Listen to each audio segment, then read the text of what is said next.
Oh,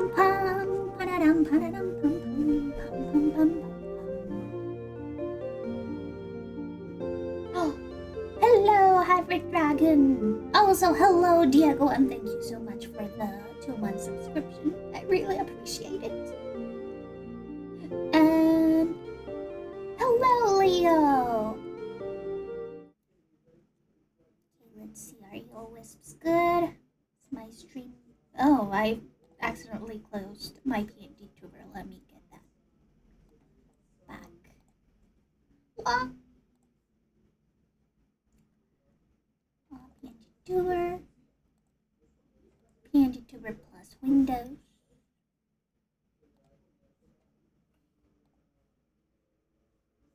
It'll appear eventually. It's a little bit finicky. The OBS game capture.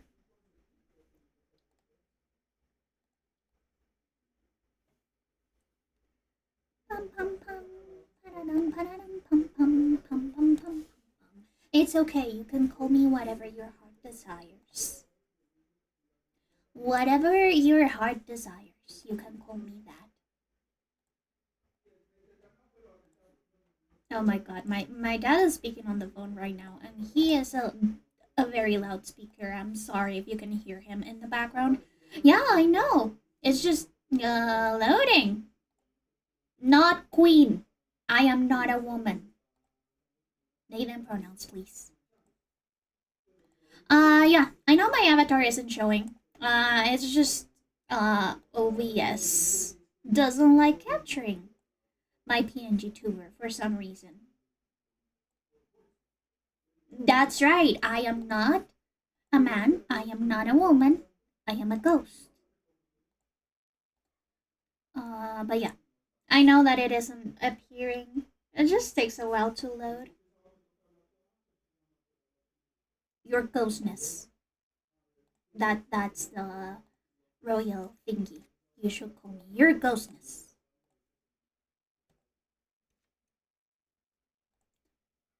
Come on, OBS. Wait, let me see if maybe on my main screen it shows. It also doesn't show. Okay. Oh, you're right. Heel took first. Congratulations, Heel.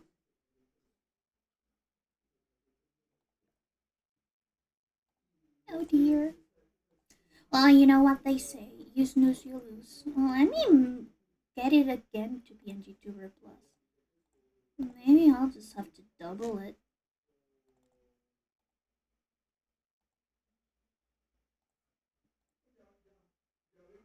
What? You are all sleeping right now.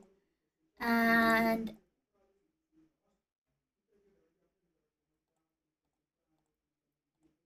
yeah, PNG Tuber Plus just decided it didn't want to be captured today. Let me see if I restart PNG Tuber Plus. Honestly, OBS is just annoying. It is an annoying program, but it's the best we've got. Let's see. I no longer need the second screen capture because Kinito Pet. We're not playing Kinito Pet anymore.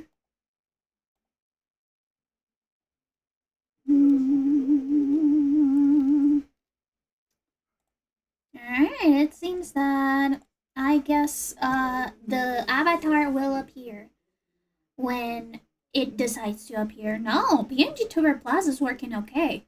I have it already there. It's OBS that doesn't like capturing it. Unfortunately. Also, we've got an ad. Maybe I can just check on Reddit. OBS doesn't capture PNG Tuber Plus. If it's an PNG Tuber Plus problem, I guess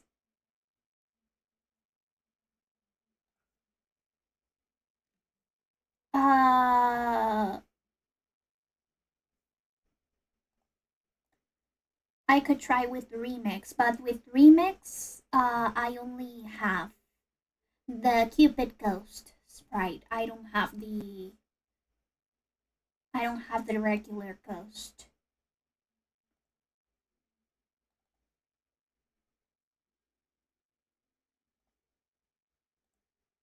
Open. Keep it safe. And what? Hello. Open. Wait.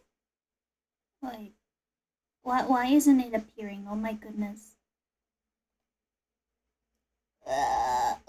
Okay. Don't worry about it. Don't worry about it. We're not panicking. Not yet. Oh, there we go. Finally. How long did it take for OBS to get PNG Tour Plus? 10 minutes. 10 whole minutes. I don't know why. It sometimes decides it just doesn't want to capture PNG Tour Plus. And also, apparently, Remix no longer has my Cupid model. I don't know why. But apparently I need to redo that. Huh. Well, I guess. Now that the ad break is done, we can finally add Doki Doki Literature Club.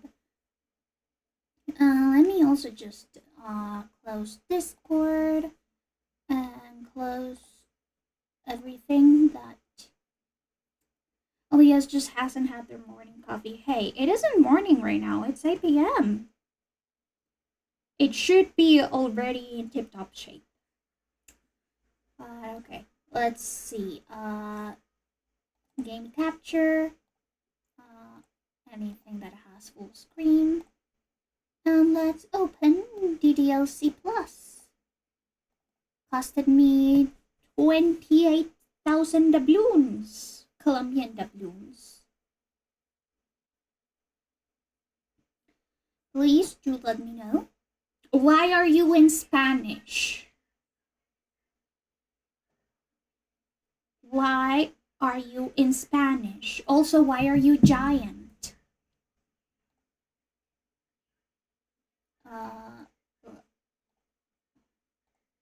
It's on Spanish. Whoops. New one. Yes. And where are you? There we go. I'm gonna have to see if perchance I can change it through the menu, or if I have to just go back.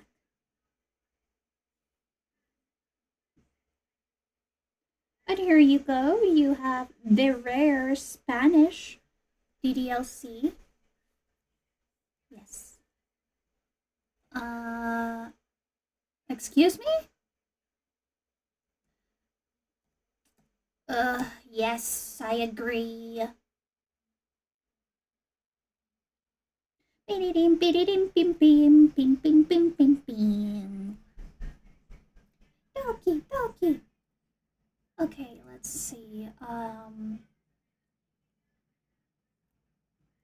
Oh, there we go. Spanish from Spain? That's the silliest type of language. Also, why can't I change it? Hello? English. Yes. English.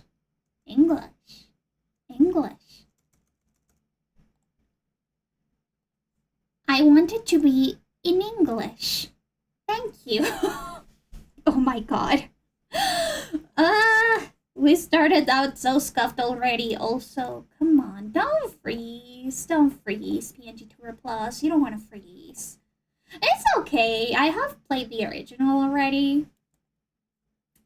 Okay, what should I name myself? I'm sure that they had.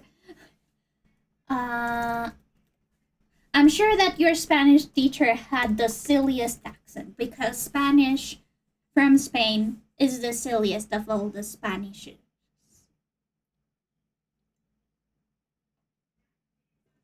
Bob. I should call myself Bob. Your ghostness. I could call myself Blanket. I could call myself Ghost. Or a secret third option. Spanish too, we start speaking Spanish, and she was like, "Why are you all speaking like that?" I mean, Spanish from Spain is so silly. I'm sorry. I think that I said this already, but I have Gil, the manga by Junjito, and the translation is in Spanish from Spain. And even though it's horror, and Junji Ito's great at horror, I have read a lot of his short stories online. But yeah, even though it's horror, because it is Spanish from Spain, I could just imagine the character sucking in the silly Spain accent, and I couldn't take it seriously. Your Spanish 2 teacher probably was giggling in the back. Okay, let's start! I'm so glad that I'm finally able to see my girls after such a long time. Hey! I see an annoying girl running toward me from the distance, waving her arms in the air like she's totally oblivious to any attention she might draw to herself. Don't be mean! Don't be mean! Everyone knows that Sayori is best girl. That girl is Sayori, my neighbor and good friend since we were children. Yeah. You know, the kind of friend you'd never see yourself making today, but it just kind of works out because you've known each other for so long. Don't be mean! The protagonist is so mean in this game.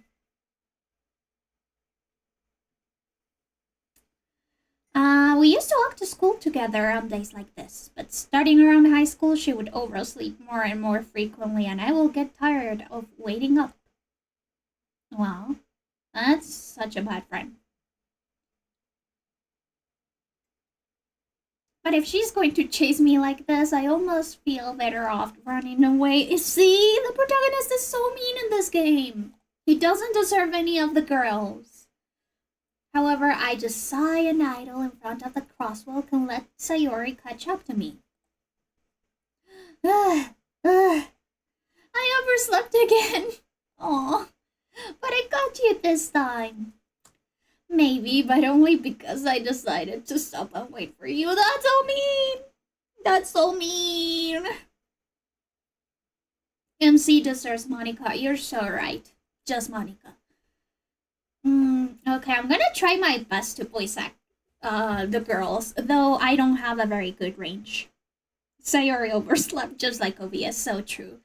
But you see, OBS isn't a cute anime girl, so I can't get to be annoyed at OBS and not at Sayori. I would never be annoyed at you, Sayori. Eh? You say that like you were thinking about ignoring me. She's so cute! I love her. She's so cute. That's mean, Ghost. You're so right, Sayori. Call me out. Well, if people stare at you for acting weird, then I don't want them to think we're a couple or something. Oh my god. Fine, fine. But you did wait for me after all. Give me a second, I'll draw an OBS waifu. If you draw an OBS waifu, please send the link over, and maybe I'll do fan art. And maybe I'll do fan art of your cute girl version of OBS. I guess you didn't have it in you to be mean even if you want to. Whatever you say, Sayori. That's right, whatever she says. If she is wrong, no she isn't.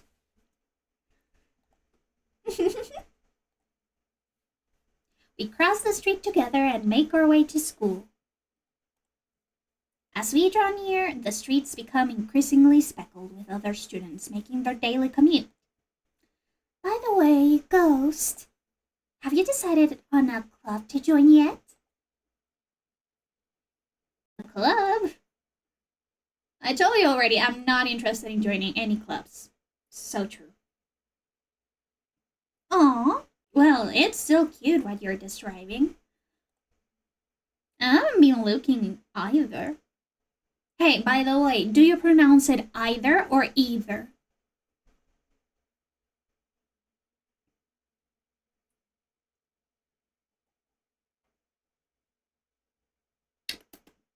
I'm drinking hot chocolate today. It's super cool. Okay, let's see. In the club, we all waifus. So true. In the club, we all fam. That's not true.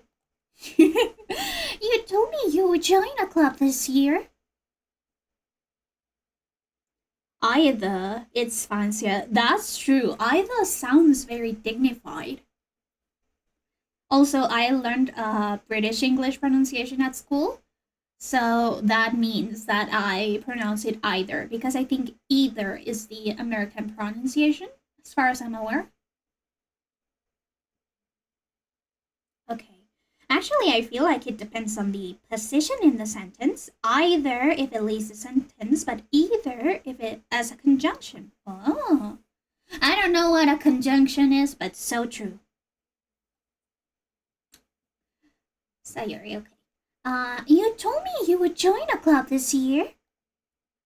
Did I? Did I, Sayori? I'm sure it's possible that I did in one of our many conversations where I dismissively go along with whatever she's going on about. That's so mean! And or either that, this, etc. God, I need to brush up on my English theory thingamajigs because I need to take the classification exam again if I want to study abroad. Oh, MC, maybe you should pay attention to your friend when she talks to you. That's kind of like part of being a good friend. Sayori likes to worry a little too much about me when I'm perfectly content just getting by on the average while spending my free time on games and anime. Perhaps this is why you don't have many friends, MC. Uh-huh. I was talking about how I'm worried that you won't learn how to socialize or have any skills before college. Aw, she worries about her future. That's so sweet. Thank you, Sayori. Your happiness is really important to me, you know. Aww. She cares so much about him. And MC's such a douchebag. And I know you're happy now, but I die at the thought of you becoming a need in a few years because you're not used to the real world. So true, Sayori. So true. I want MC to PowerPoint. So true. You trust me, right? Don't make me keep worrying about you. Alright. Yeah, you better listen to her, MC. And look at a few clubs if it makes you happy. So true. No promises, though. Yes, promises. Yes, promises, MC. You're me, and me like Sayori.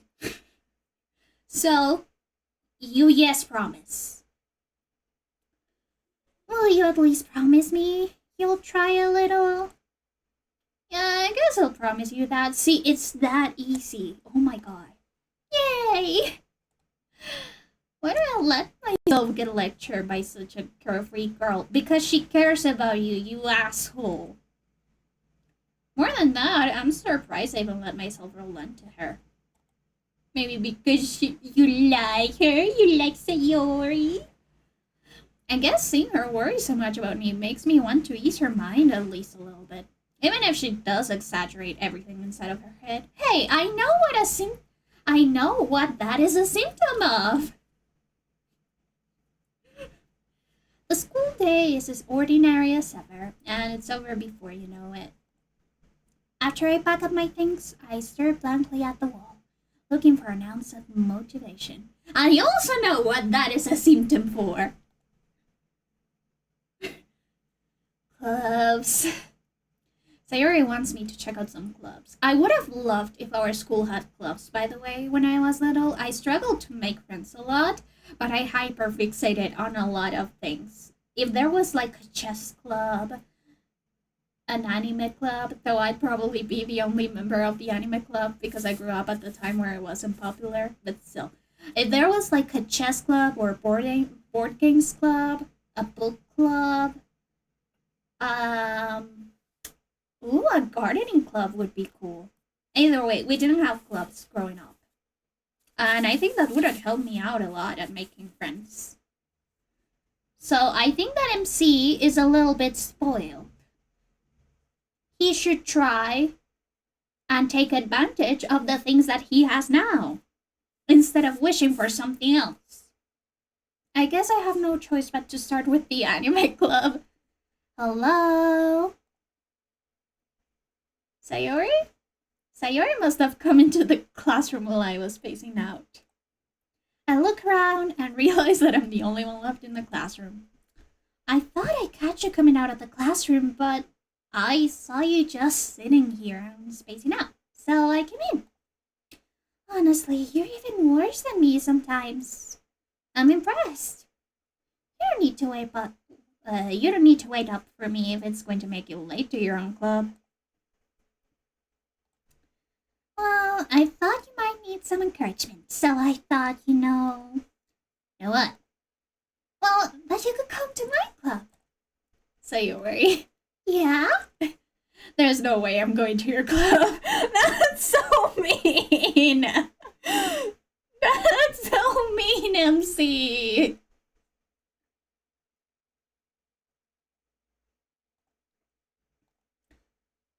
I knew that MC was an asshole, but I didn't remember him being that much of an asshole. Meanie. So true, Sayori. He's such a meanie. Sayori is vice president of the literature club. Thank you so much for the hydrate and the posture check. Actually shrimping a little. Let me just take a sip of my hot chocolate.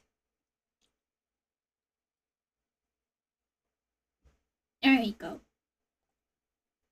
Not that I was ever aware that she had any interest in literature. In fact, I'm 99% sure she only did it because she thought it would be fun to help start a new club. Since she was the first one to show interest after the one who proposed the club, she inherited the title vice president.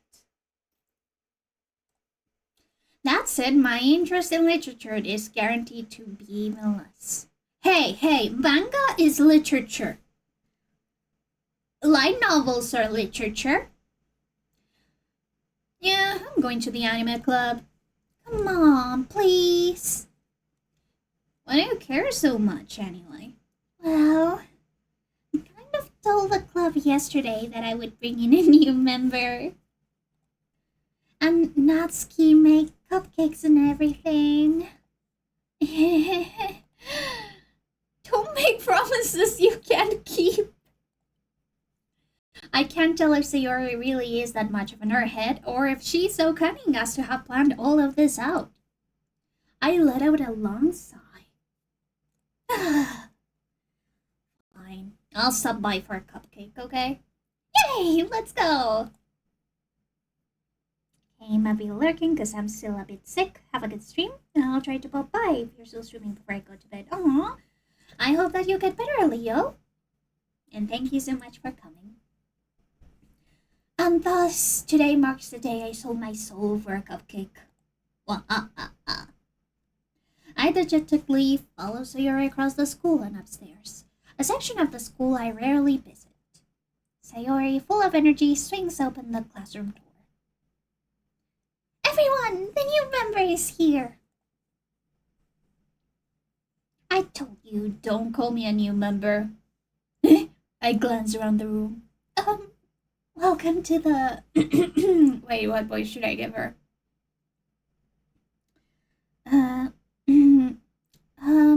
Welcome to the Literature Club. It's a pleasure meeting you. Sayori always says nice things about you. Seriously? You brought a boy? I'm so bad at this.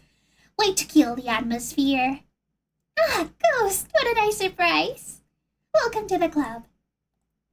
All words escape me in this situation. Yay! This club is full of incredibly cute girls. Oh my gosh. Hey, what are you looking at? You want to say something? Say it. Sorry. Natsuki. The girl with the sour attitude, whose name is apparently Natsuki, is one I don't recognize. Her small figure makes her look like a first-year student. She is also the one who made cupcakes, according to Sayori. You can just ignore her when she gets moody. Sayori says that quietly into my ear. Oh wait, you can just ignore her if she gets moody. Ghost ASMR for you. Then turns back towards the other girls. Anyway, this is Natsuki, always full of energy. And this is Yuri, the smartest in the club. Don't say don't say things like that.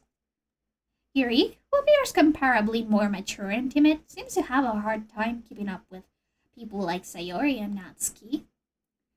Well, it's nice to meet both of you. And it sounds like you already know Monica. Is that right? That's right. It's great to see you again, Ghost. Monica smiles sweetly. We do know each other. Well, we rarely talk, but we were in the same class last year. Monica was probably the most popular girl in class. Smart, beautiful, athletic, basically completely out of my league. So having her smile at me so genuinely feels a little... You too, Monica. I'm honestly baffled that Monica was supposedly never meant to be a love interest. Honestly, she sounds like one of the perfect options. Like, the option for dating sim games, to be honest. Come sit down, Ghost. We made room for you at the table so you can sit next to me or Monica. I'll get the cupcakes. Hey, I made them. I'll get them. Sorry, I got a little too excited. I'm so bad at voice acting. It's insane. Then how about I make some tea as well? Honestly, the fact that you're able to have appliances and clubs is absolutely groundbreaking. My friend from high school, which we also went to the same university too, she was part of the herbology club, or the herbology lab. The herbalist lab, not herbology, that's the magician class. But they had a coffee maker on the lab because they also needed to like heat up water for science stuff, but they also got like the coffee maker as a bonus. And on the Stonewall Association, which I was a part of, basically the Pride Association, we usually brought like consoles to play in for some meetings, and we also had at our disposal a TV so that we could display stuff. The girls have a few desks arranged to form a table. As Sayori mentioned, it's been widened so that there is one space next to Monica and one space next to Sayori. Natsuki and Yuri walk over to the corner of the room, where Natsuki grabs a wrap tray and Yuri opens a closet. Still feeling awkward, I take a seat next to Sayori.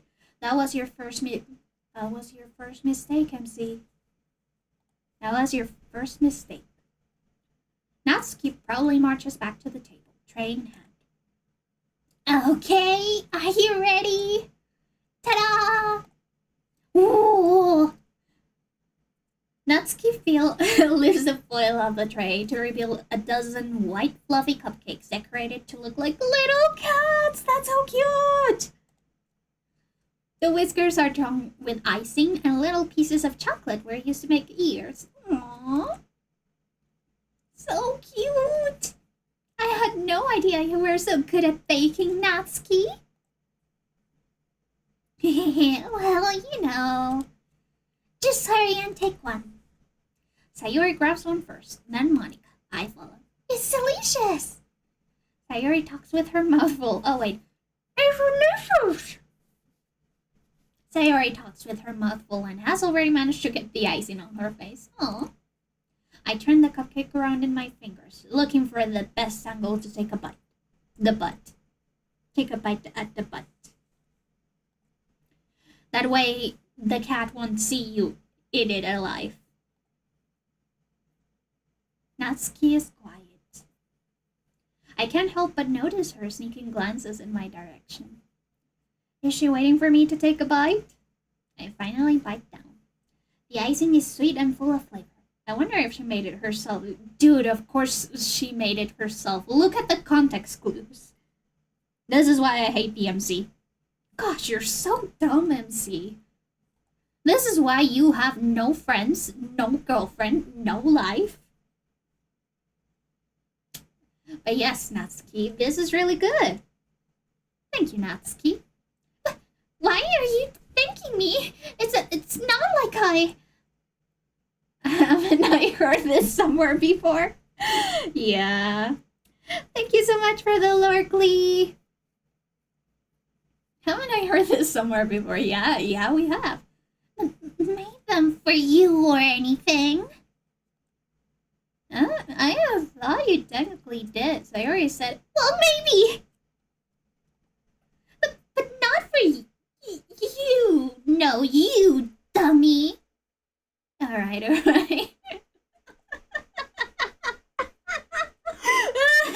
Oh my god.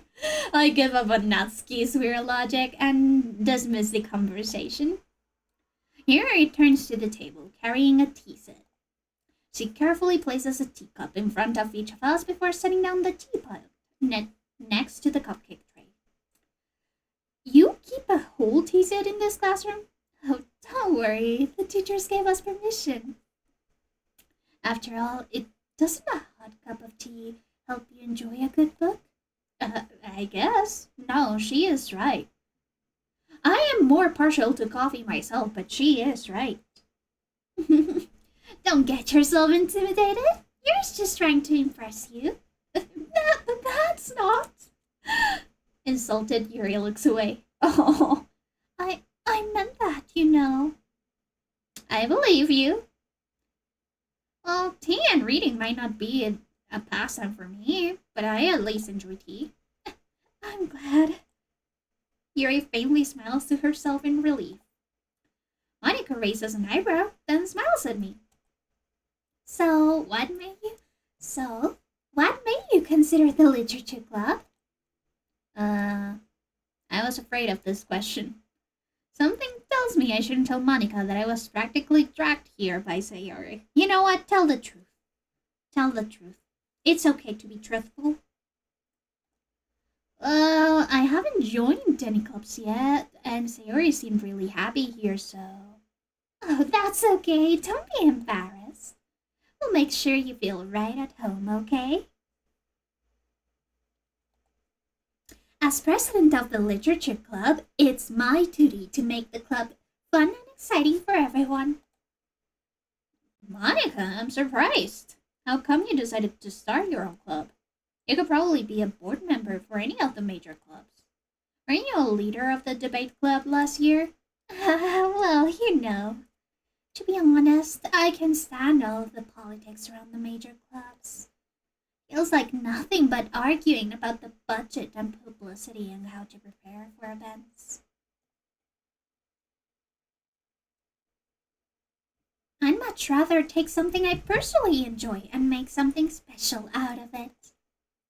And if it encourages others to get into literature, well, then I'm fulfilling that dream. Monica really is a great leader. Yuri also nods in agreement. And I'm surprised there aren't more people in the club yet. It must be hard to start a new club.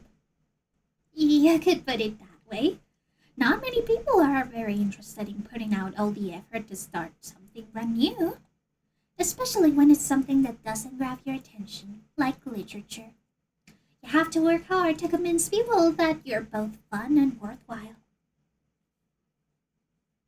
But it makes cool events like the festival that much more important. I'm confident that we can all really grow this club before we graduate. Right, everyone? Yeah! we'll do our best. You know it! Everyone enthusiastically agrees.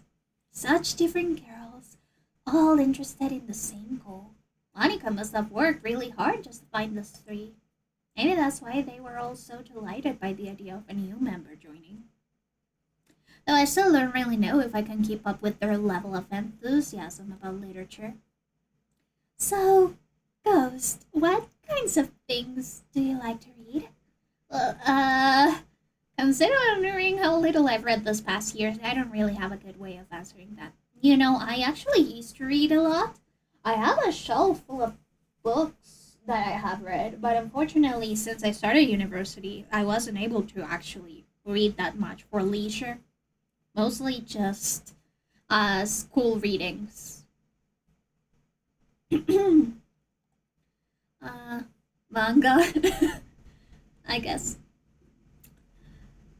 What did I say? I muttered quietly to myself, half joking. Natsuki's head suddenly perks up. It looks like she wants to say something, but she keeps quiet. Not much of a reader, I guess. Well, that can change. Yeah, that can change. What am I saying? I spoke without thinking after seeing Yuri's sad smile. Anyway, what about you, Yuri? Well, let's see. Yuri traces the rim of her teacup with her finger. My favorites are usually novels that build deep and complex fantasy worlds. Oh my goodness, she likes The Hobbit. She likes J.R.R. Tolkien. I wonder if she likes Game of Thrones. She totally seems like the person to like Game of Thrones. The level of creativity and craftsmanship behind them is amazing to me. And telling a good story in such a foreign world is equally impressive. Yuri goes on, clearly passionate about her reading. She seemed so reserved and timid since the moment I walked in, but it's obvious by the way her eyes light up that she finds her comfort in the world of books, not people. So true, Yuri. But you know, I like a lot of things. Stories with deep psychological elements usually immerse me as well. Isn't it amazing how a writer can so deliberately take advantage of your own lack of imagination to completely throw you for a loop? Anyway, I've been reading a lot of horror lately. Same. I've been reading biographies of Colombian murderers lately. There's an updated edition. I think this is like the 10th anniversary actualized edition, updated edition. The most famous Colombian serial murderers that we have. I'm still not even halfway through, but I've been slowly going through it to get myself back into reading.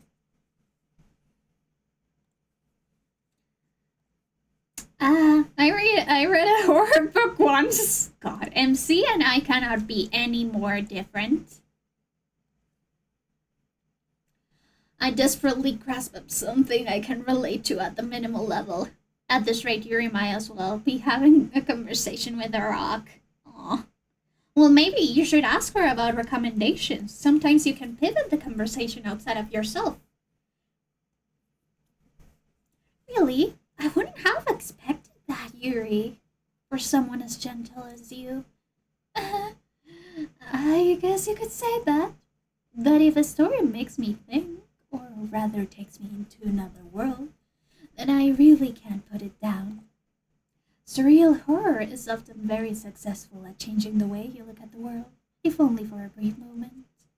Ugh, I hate horror. Oh, why is that? Well, I just... Natsuki's eyes start over to me for a split second. Never mind. That's right, you usually like to write about cute things, don't you, Natsuki? What? What gives you that idea? You left a piece of scrap paper behind last club meeting. It looked like you were working on a poem called... Don't say it out loud! Oh my goodness, Monica.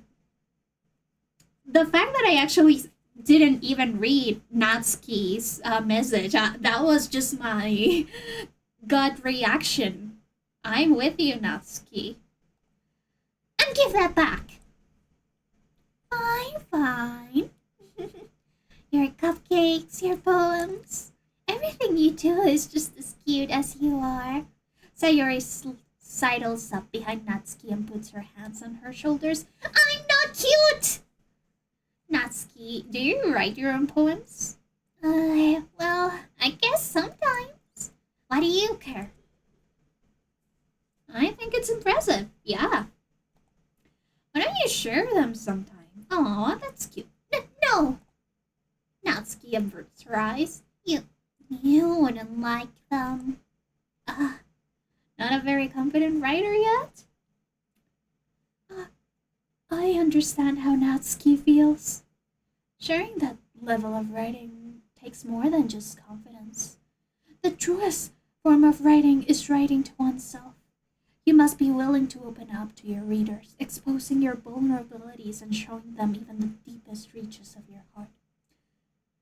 Do you have some writing experience too, Yuri? Maybe if you share some of your work, you can set an example and help Natsuki feel comfortable enough to share hers. I guess it's the same for Yuri.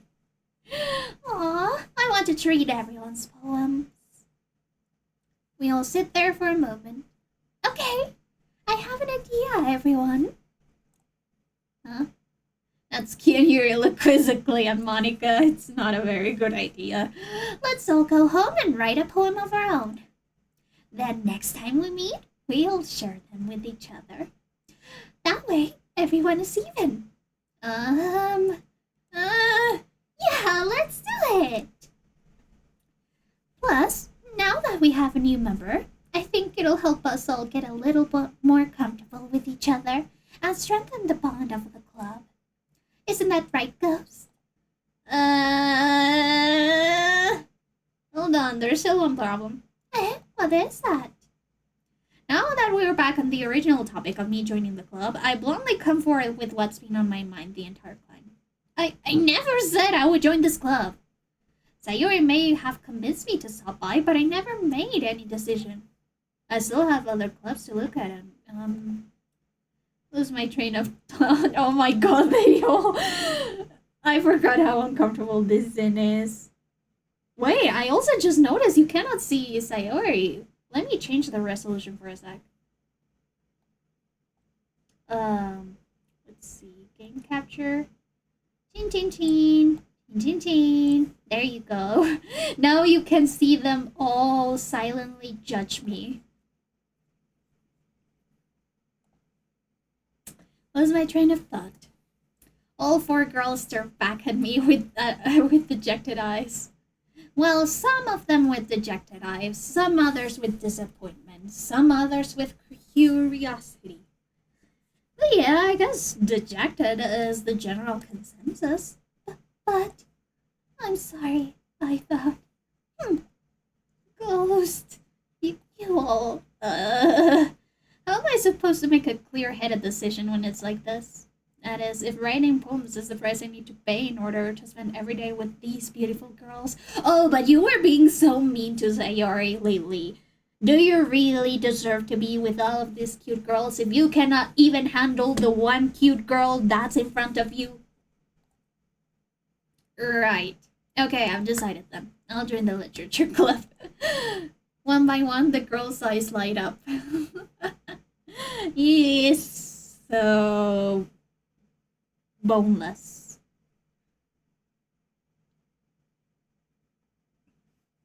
Boneless man. Yes, I'm so happy. Sayori wraps her arms around me, jumping up and down. Hey, Sayori, personal space. You really did scare me for a moment.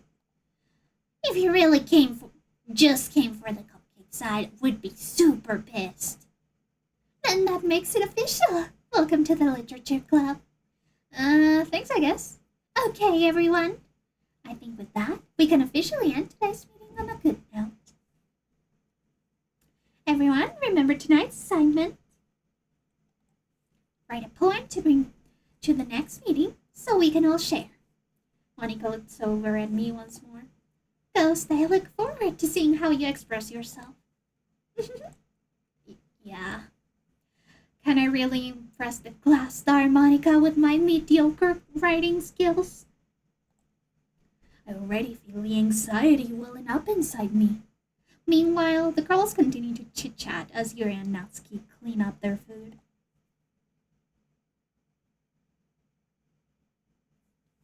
Hey, Ghost. Since we are already here, do you want to walk home together? That's right. Sayori and I never walk home together anymore because she always stayed after school for clubs. Ooh, that's right. That's right. Perhaps you should take this opportunity to get to know this girl better. That you have totally been super mean to. Sure, might as well. Oh my god. Yay! Sayori, you're way too nice to this guy. You deserve better. With that, the two of us depart the club room and make our way home. Anyway, my mind wanders back and forth between the four girls. Sayori, Natsuki, Yuri, and of course Monica. Of course! She totally is not an afterthought in this game. Will I really be happy spending every day after school in a literature club? Perhaps I'll have the chance to grow closer to one of these girls. Just one though. Choose carefully. Alright. I'll just need to make the most of my circumstances, and I'm sure good fortune will find me.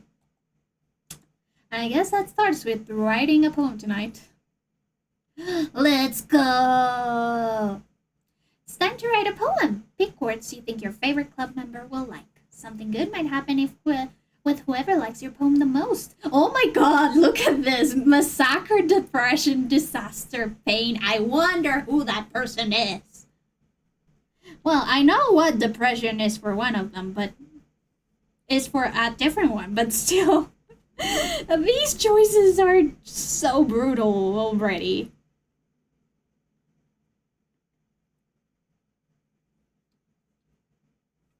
Okay, let's see.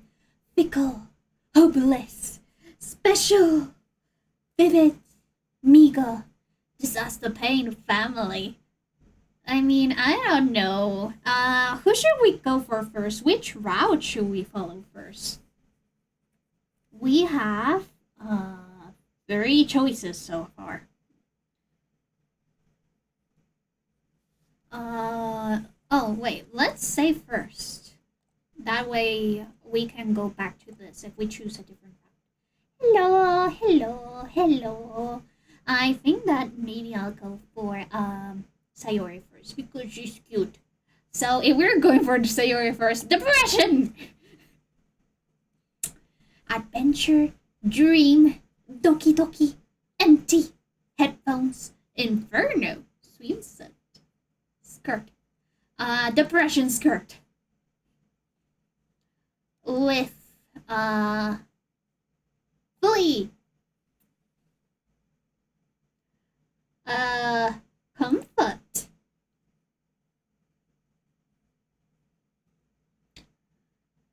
daydream, ooh, grief, vertigo, mouse, cheeks, eternity, wonderful, extraordinary, fireflies, peaceful, despise, valentine, marshmallow, shame, anger, electricity, vivid, incongruent, vibrant. Oh my goodness.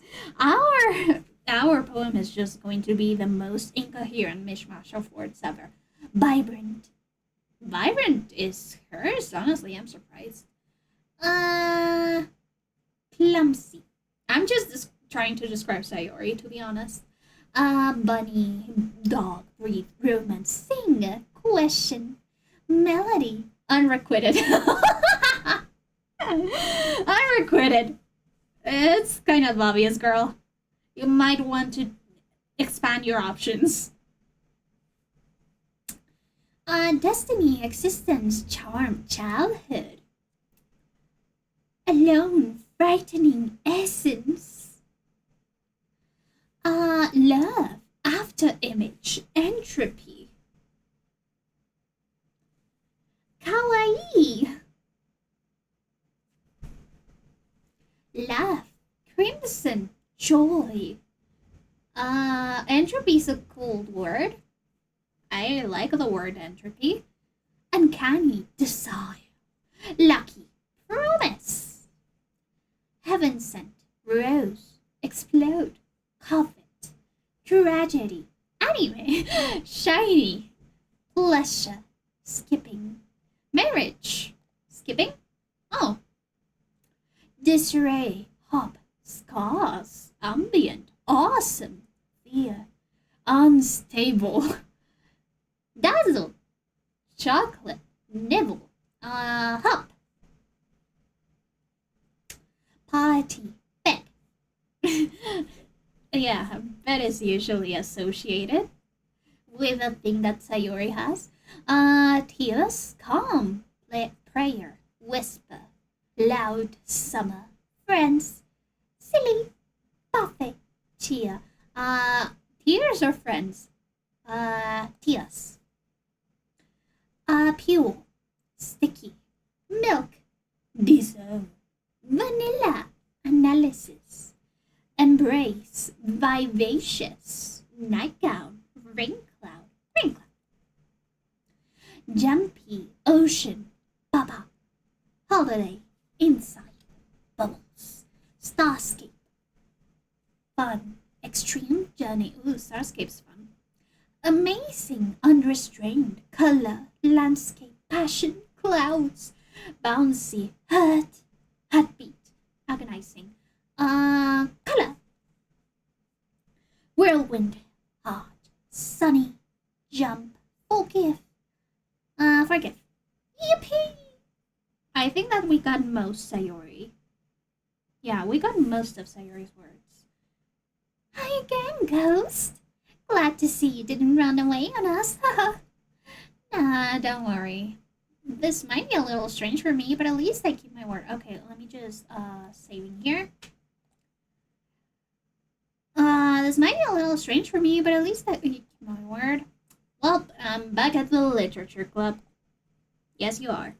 And you're here to stay. Thanks for keeping your promise, Ghost. I hope this isn't too overwhelming of a commitment for you, making you dive headfirst into literature when you're not accustomed to it. Oh, come on, like he deserves any slack. Sayori told me you didn't even want to join any clubs this year. And last year, too. I don't know if you plan to just come here and hang out or what, but if you don't take us seriously, then you won't see the end of it. Natsuki, you certainly have a big mouth for someone who keeps her manga collection in the club room. Natsuki finds herself stuck between saying Monica and manga. Manga, it's literature! Swiftly defeated, Natsuki plops into her seat. Don't worry, guys. Ghost always gives his best as long as he's having fun. He helps me with busy work without me even asking, like cooking, cleaning my room. How dependable. Sayori, that's because your room is so messy, it's distracting. You know what can make it so that it is difficult to clean your room? And you almost set your house on fire once, hey. Is that so? You two are really good friends, aren't you? I might be a little jealous. How come? You and Ghost can become good friends too. Yes, that's right. Sayori? As usual, Sayori seems oblivious to the weird situation she just put me into.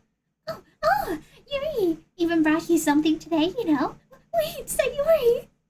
Me? Not really. Don't be shy. It's really nothing. What is it?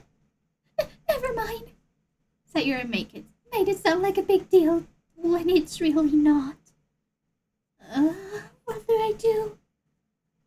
I'm sorry, Yuri. I wasn't thinking. I guess that means it's up to me to rescue the situation. Hey, don't worry about it. First of all, I wasn't expecting anything in the first place. So any knowledge gesture from you is a pleasant surprise. Voila. It'll make me happy no matter what. Is that so? Yeah, I won't make a big deal if you don't want it to be. Yeah, it's okay. In the glurb, wheel fam. Alright. Well, here. Yuri reaches into her bag and pulls out a book. I didn't want you to feel left out. So I picked out a book that I thought you might enjoy.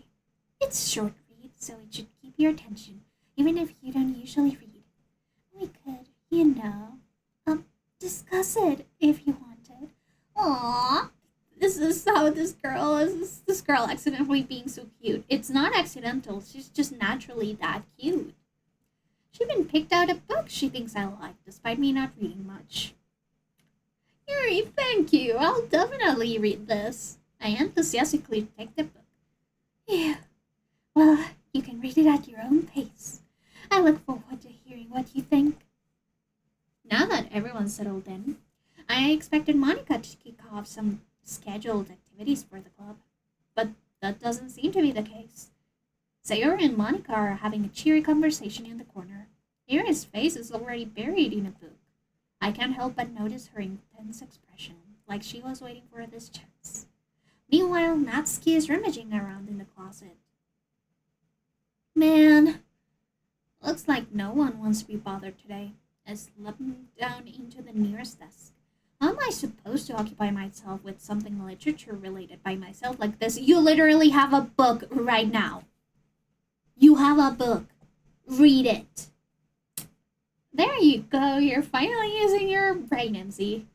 I guess I could always read some of the book you gave me. When I'm feeling a little too tired to read, oh my goodness, you fucking slob. I could probably fall asleep right now.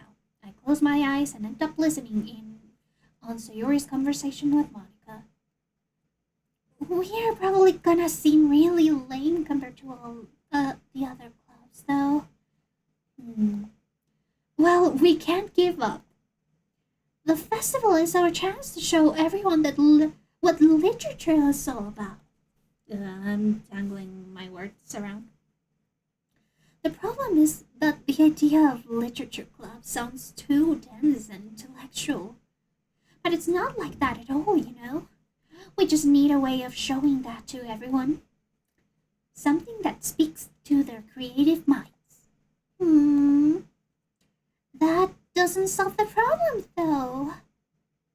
What do you mean? Even if we come up with the most fun thing ever, nobody will come in the first place if it's a literature event. So it's more important to figure out how to get people to show up in the first place, And after they come, we can do the thing to speak to their creative minds. That's true.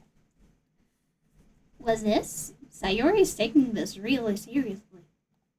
It's rare to hear her deliberating like this. Maybe if you paid more attention to her, you asshole. That's a good point. In that case, do you think food will do the trick?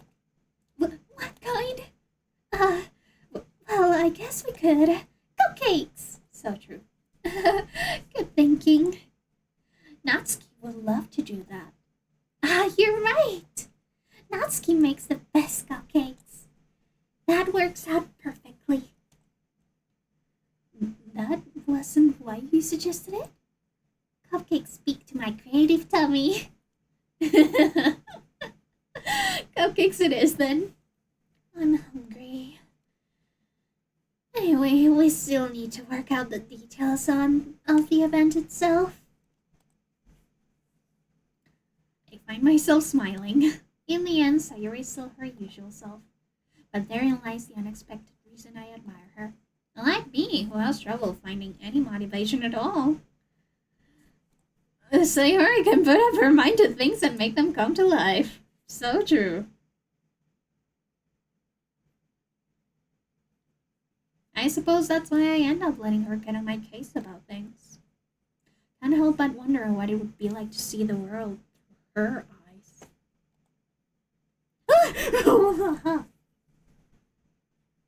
I open my eyes to find Sayori's face filling my vision. I nearly fall out of my chair. Sorry. Wait! Actually, I'm not sorry at all. It's your fault for sleeping like that. This isn't the napping club. Does our school have a napping club? You're staying up late again, aren't you? Now that you're in a club, you're gonna have less time for anime, you know? You'll need to get used to it. Don't say that so loud. Glance over my shoulder to see if Monica overheard. Oh my god. She isn't even an option, bro. Give it up. It's true, though. Yeah. I know. You're always looking out for me, Sayori. It's what I do best. That's the problem. No, it's not. What about you? You look out for me better than you look out for yourself. Well, there is a very specific reason for that, you know. You're still oversleeping every day, aren't you? Not every day. That's not very convincing. How many days this past week have you gotten up on time? You know, for somebody who is like Sayori, that doesn't help at all. It's secret. I knew it. Come on. At least give me the benefit of the doubt. I can't even do that. Look, Sayori, it's written all over you. Eh? Sayori glances around at herself. How is it written all over me? You're clearly in a rush this morning. Look, your hair is sticking out all around here. I run my fingertips down the side of Sayori's hair, trying to straighten it out. Man, you really need a brush for this. My hair is just really hard to get right. I won't fall for that. There's more than just your hair. Look, your bow isn't straight either. And there's a toothpaste stain on your collar right here. At least she brushed her teeth. I tried to wipe the stain with my finger. But nobody would ever notice that. Of course they would. Nobody's gonna tell you about it because they don't want to embarrass you. Fortunately, I don't really care about that. Hey, you meanie. And you don't even keep your blazer buttoned up. What's the problem with having your blazer buttoned up? Maybe she feels hot. Seriously, Sayori, why do you think you don't have a boyfriend yet? Oh my god. Shut the fuck up, dude. Eh? That's super mean. Sorry, but you'll thank me later. No, she won't. Start to button her blazer from the bottom. Once you see how much better it looks, you'll change your mind. Gosh. You deserve better, Sayori. You deserve so much better. This is so funny. What is? Well, I was just thinking how weird it is to have a friend who does these kinds of things. It's so cute that her blazer is incorrectly buttoned up. You go, messy queen. Hey? Don't say that. You'll make me feel weird about it, stupid. It's okay, though. I'm happy we're like this. Aren't you? I guess. Hey, be careful. The bottom might come off. Why is this one so hard to close? Struggle to fully close the button near her chest. I mean, does this thing ever fit you properly? It did when I bought it. If you ever buttoned it, you would have noticed sooner that it doesn't fit you anymore. What are you smiling about? It means... Wait, what? What are you smiling about? It means my boobs got bigger again. Don't say that out loud, but it's true. It's true. Anyway, you look much better now, so... why does it feel strange to see Sayori's blazer buttoned up like that? But it's so stuffy. It's not worth it at all. Sayori hastily unbuttons her blazer once more. Phew, that's so much better. Sayori puts her comes out and trolls around. Say if I keep it unbuttoned, then I won't get a boyfriend, alright? What kind of logic is that? And why are you saying that like it's a good thing? Maybe she doesn't want a boyfriend. Because if I had a boyfriend, then he wouldn't even let you do things like this. And you take care of me better than anyone else would anyway. God, you deserve so much better. So that's why I'm keeping it unbuttoned. Stop saying all of these embarrassing things. Hey, you started. I didn't say anything embarrassing. Jeez. Well, anyway, just focus on trying to wake up a little earlier. Only you focus on going to bed earlier. Fine. It's a deal. I guess we really are better at taking care of each other than we are at taking care of ourselves. Yeah, I guess so, huh? So maybe you should come wake me up in the morning. You're doing it again, Sayori. Aw, but I was joking that time. It's impossible to tell with you sometimes. Okay, everyone. Monica suddenly calls out. Why don't we share the poems we wrote now? Yay! Ghost, I can't wait to read yours. Yeah, same. Failed to sound enthusiastic, but Sayori still trots away to retrieve her poem. By the way, did you remember to write a poem last night? Yeah. We just did like a word collage exercise. Super avant-garde, by the way. I can't believe I agreed to do something so embarrassing. Couldn't really find much inspiration since I've never really done this before. Well, now that everyone's ready, why don't you find someone to share with? I can't wait! Sayori and Monica enthusiastically pull out their poems. Sayori is on a wrinkled sheet of loose leaf torn from a spiral notebook. On the other hand, Monica wrote hers in a composition notebook. I can already see Monica's pristine handwriting from where I sit. Oh my god. Natsuki and Yuri reluctantly comply as well, reaching into their packs. I do the same myself. Let's see. Sayori. I'm definitely most comfortable sharing it with Sayori first. She's my good friend after all. So true. Oh my goodness! This is so good, Ghost! I love it! I had no idea you were such a good writer. Sayori, you must be seriously overreacting. I'm not a good writer at all. I honestly have no idea what I'm doing. Well, maybe that's why. Because I have no idea what I like either. Jeez. I'm sure Yuri's opinion has to be a little more constructive than this. Maybe even Natsuki's. Are you sure you don't like it just because I wrote it? Well, I'm sure that's part of it. I think I understand you better than a lot of other people, you know? So when I read your poem, it's not just a poem. It's a ghost poem. Ooh! And that makes it feel extra special. Like I can feel your feelings in it. Sayori hugs the sheet against her chest. You're so weird, Sayori. She's nice. She's being nice to you, you jerk. I'm really happy just that you wrote one. It just reminds me of how you're really a part of the club now. Not to mention the fact that I'm standing in front of you in the club room. Well, of course. I'm not really into it yet, but that doesn't mean I'll break my promise. See? It's like I said before, Ghost. Deep down, you're not selfish at all, you know? Try neat things like this for other people. That's something that only really good people do. Thanks, Sayori.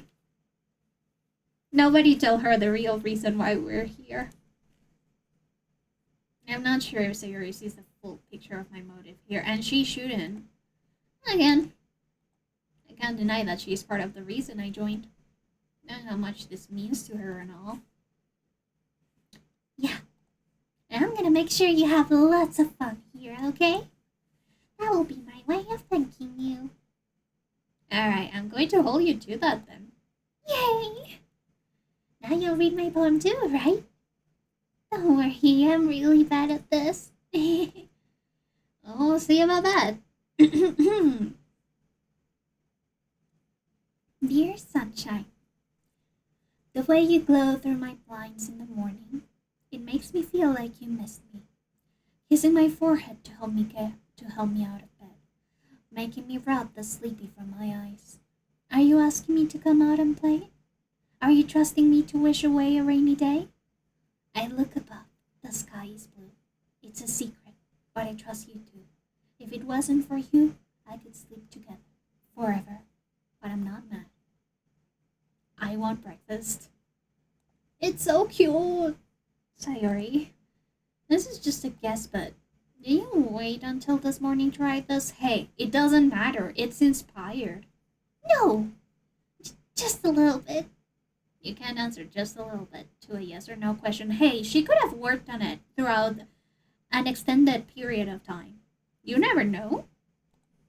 I forgot to do it last night. Well, at least that makes me feel a little better about myself. Don't be mean. I still tried my best. Yeah. Didn't mean to say that it was a bad poem. Came out nice, or how should I put it? Sounds just like you. Really? Yup. Especially the last line. I made eggs and toast.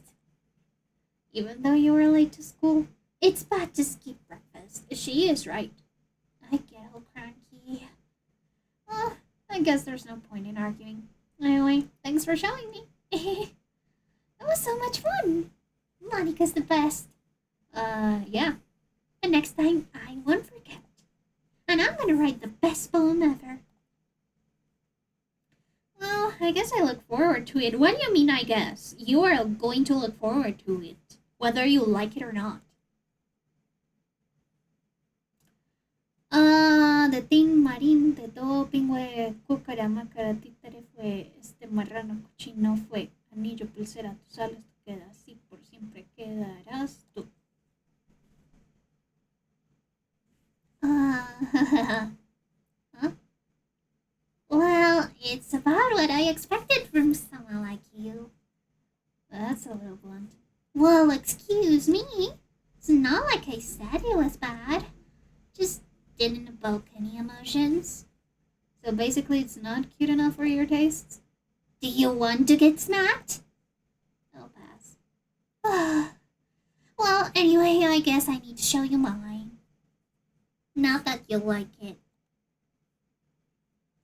Eagles can fly, monkeys can climb, crickets can leap, horses can race, owls can seek, cheetahs can run, eagles can fly, people can try, but that's about it. Okay, it doesn't rhyme that well, but I see the vision. Yeah, I told you that you weren't going to like it. I like it. What? I mean, just be honest. I am. Why are you so convinced that I wouldn't like it? Well, because everyone in high school thinks that writing has to be all sophisticated and stuff.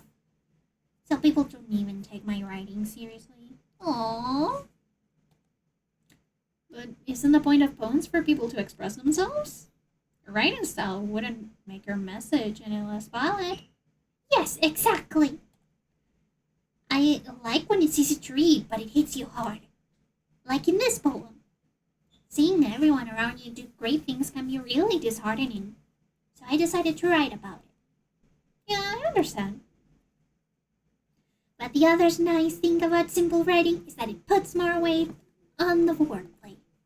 Like I said, I put a rhyme at the end, but then made it fall flat on purpose. Oh, that was on purpose? Cool. Helps bring out the feeling in the last line. So you did. I guess more went into it than I realized. That's what it means to be a pro. I'm glad you learned something. Didn't expect that from the jungless one. Here, did you? Yeah, I guess not. I decided to humor her with that last comment. I don't really care how old everyone is, but if Natsuki's feeling proud, then I won't take that away from her. Yeah. Should let's do Yuri next. I want to read Yuri's poem.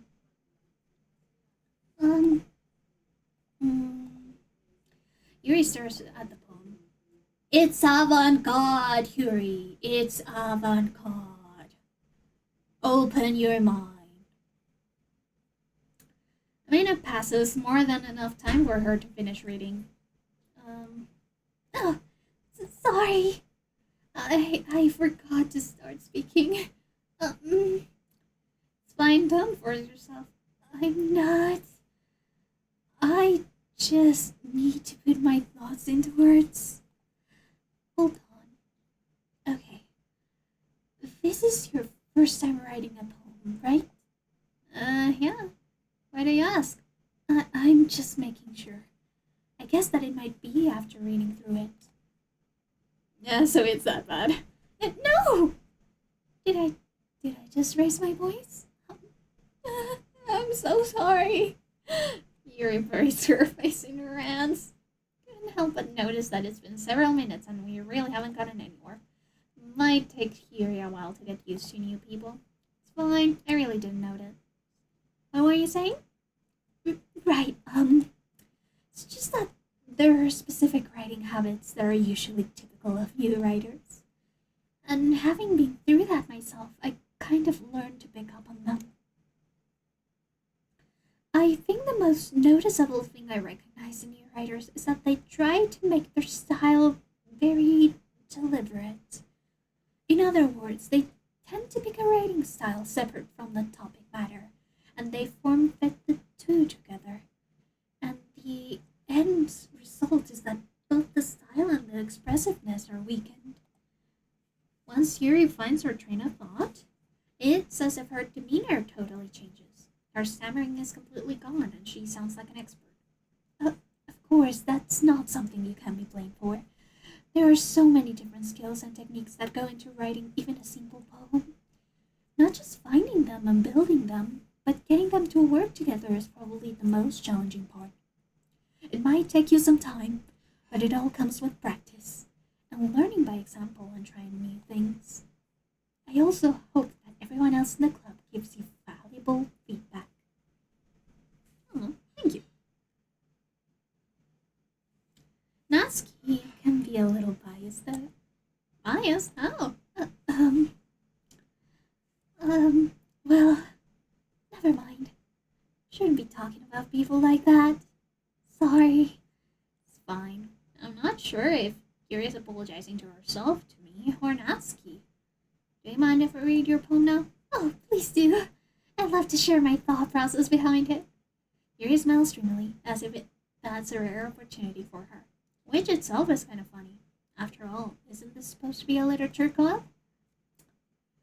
Ooh. Ghost under the light! It's for me! The poem is for me! Okay. Ghost under the light. The tendrils of my hair illuminate beneath the amber glow. Bathing. It must be this one. The last remaining streetlight to have withstood the test of time. The last yet to be replaced by the sickening blue-green hue of the future. I bathe, calm, breathing air of the pure of the present but living in the past. The light flickers. I flicker back. Ooh, that's very nice. That's a very nice poem. Thank you for sharing it with me.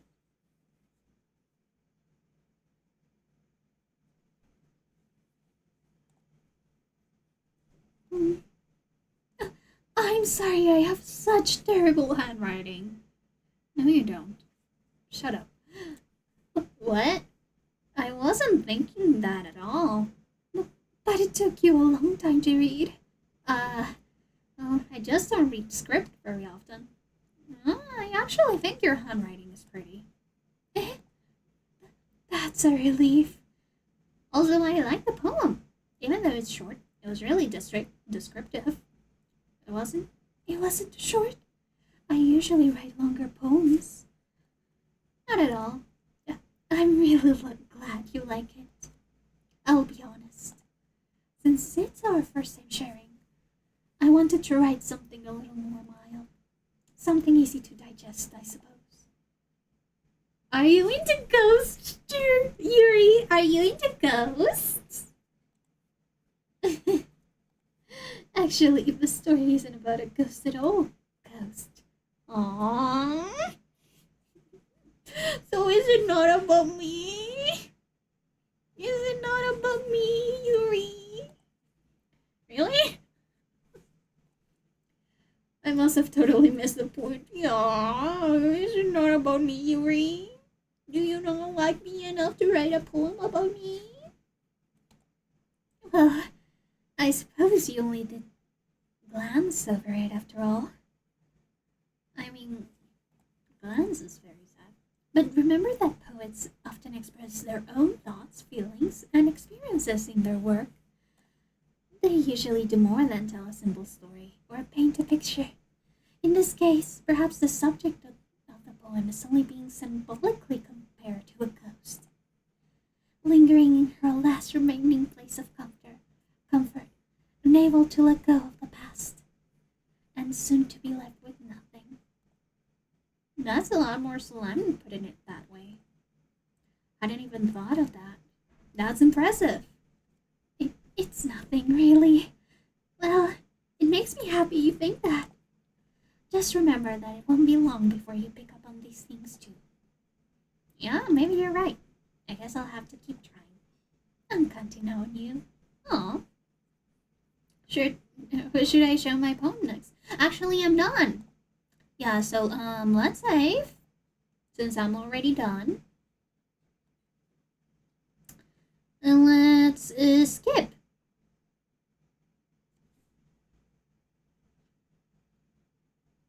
Yeah. There's totally nobody else that I need to show my poem to.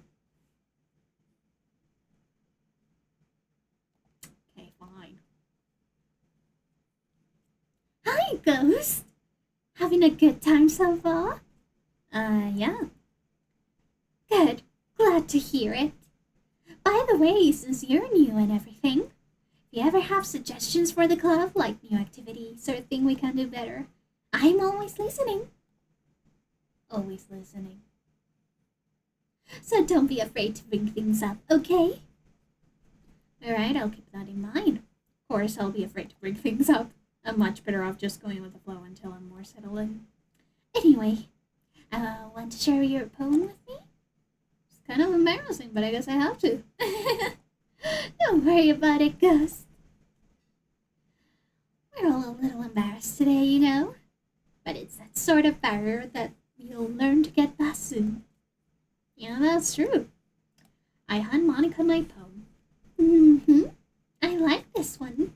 Makes me think of something Sayori would like. Is that so? You and Sayori are really good friends, right? I wouldn't be surprised if you had those sorts of things in common. Well, maybe good friends, but Sayori and I are actually really different. Well, that may be the case, but maybe there are also some similarities that you wouldn't expect. The way she talks about you, sounds like the two of you really care about each other's well-being. Even if you show it in different ways, it ends up being more similar than you think. So I think that's the kind of vibe when I get when reading your poem. I think that my mic is angled wrong. There we go. You sure you're not reading into it too much? Oh my god, MC, don't be rude. I could be. Oh gosh, I sound like Yuri. But in any case, Sayuri's writing has kind of a gentle feel to it. I can tell that she likes exploring with emotions like happiness and sadness. Who knew that someone so happy would enjoy sad things too? Yeah, that's totally unexpected. Totally. Well, to each their own. And you shouldn't be afraid to experiment a little bit either. I'm sure you'll end up trying different things a lot. It could take a while before I feel comfortable doing this. That's okay. I love to see you try new things. That's the best way to find a style that suits you. Everyone else might be a little bit biased towards their own kinds of styles, but I'll always help you find what suits you the most. So don't force yourself to write the way everyone else wants you to write. It's not like you have to worry about impressing them or anything. Anyway, do you want to read my poem now? Don't worry, I'm not very good. You sound pretty confident for someone who claims to not be very good. Well, that's because I have to sound confident. That doesn't mean I always feel that way, you know? I see. Well, let's read it then. Hole in wall. It couldn't have been me. See that direction the spackle protrudes? A noisy neighbor, an angry boyfriend? I'll never know. I wasn't home. I peer inside for a clue. No, I can't see. I reel, blind, like a film left out in the sun. But it's too late. My retinas, already scorched with a permanent copy of the meaningless image. It's just a little hole. It wasn't too bright. It was too deep, stretching forever into everything, a hole of infinite choices. I realize now that I wasn't looking in, I was looking out. And he, on the other side, was looking in. Actually, I prefer they them pronouns. So, what do you think? It's very freeform, if that's what you call it. Sorry, I'm not really the right person to ask for feedback. That's okay. Yeah, that kind of style has gotten pretty popular nowadays. That is, a lot of poems have been putting emphasis on the timing between words and lines. When performed out loud, it can be really powerful. What was the inspiration behind this one? Well, I'm not sure how to put it. I guess you could say that I had some kind of epiphany recently. It's been influencing my poems a bit. An epiphany? Yeah, something like that. I'm kind of nervous to talk about deep stuff like that because it's kind of coming on strongly. Maybe after everyone is better friends with each other. Anyway, here's Monica's writing tip for the day. Sometimes when you're writing a poem or a story, your brain gets too fixated on a specific point. If you try so hard to make it perfect, you'll never make any progress. Just force yourself to get something down on the paper and tidy it up later. Another way to think about is this. If you keep your pen in the same spot for too long, you'll just get a big, dark puddle of ink. So just move your hand and go with the flow. That's my advice for today. Thanks for listening. Guess that's everyone. I glanced around the room. That was a little more stressful than I anticipated. It's as if everyone is judging me for my mediocre writing abilities. Even if they're just being nice, there's no way my poems can stand up to theirs. This is a literature club, after all. I sigh. I guess that's what I ended up getting myself into. Across the room, Sayori and Monica are happily chatting. My eyes land on Yuri and Natsuki. They gingerly exchange sheets of paper, sharing their respective poems. As they read in tandem, I watch each of their expressions change. Natsuki's eyebrows furrow in frustration. Meanwhile, Yuri smiles sadly. What's with this language?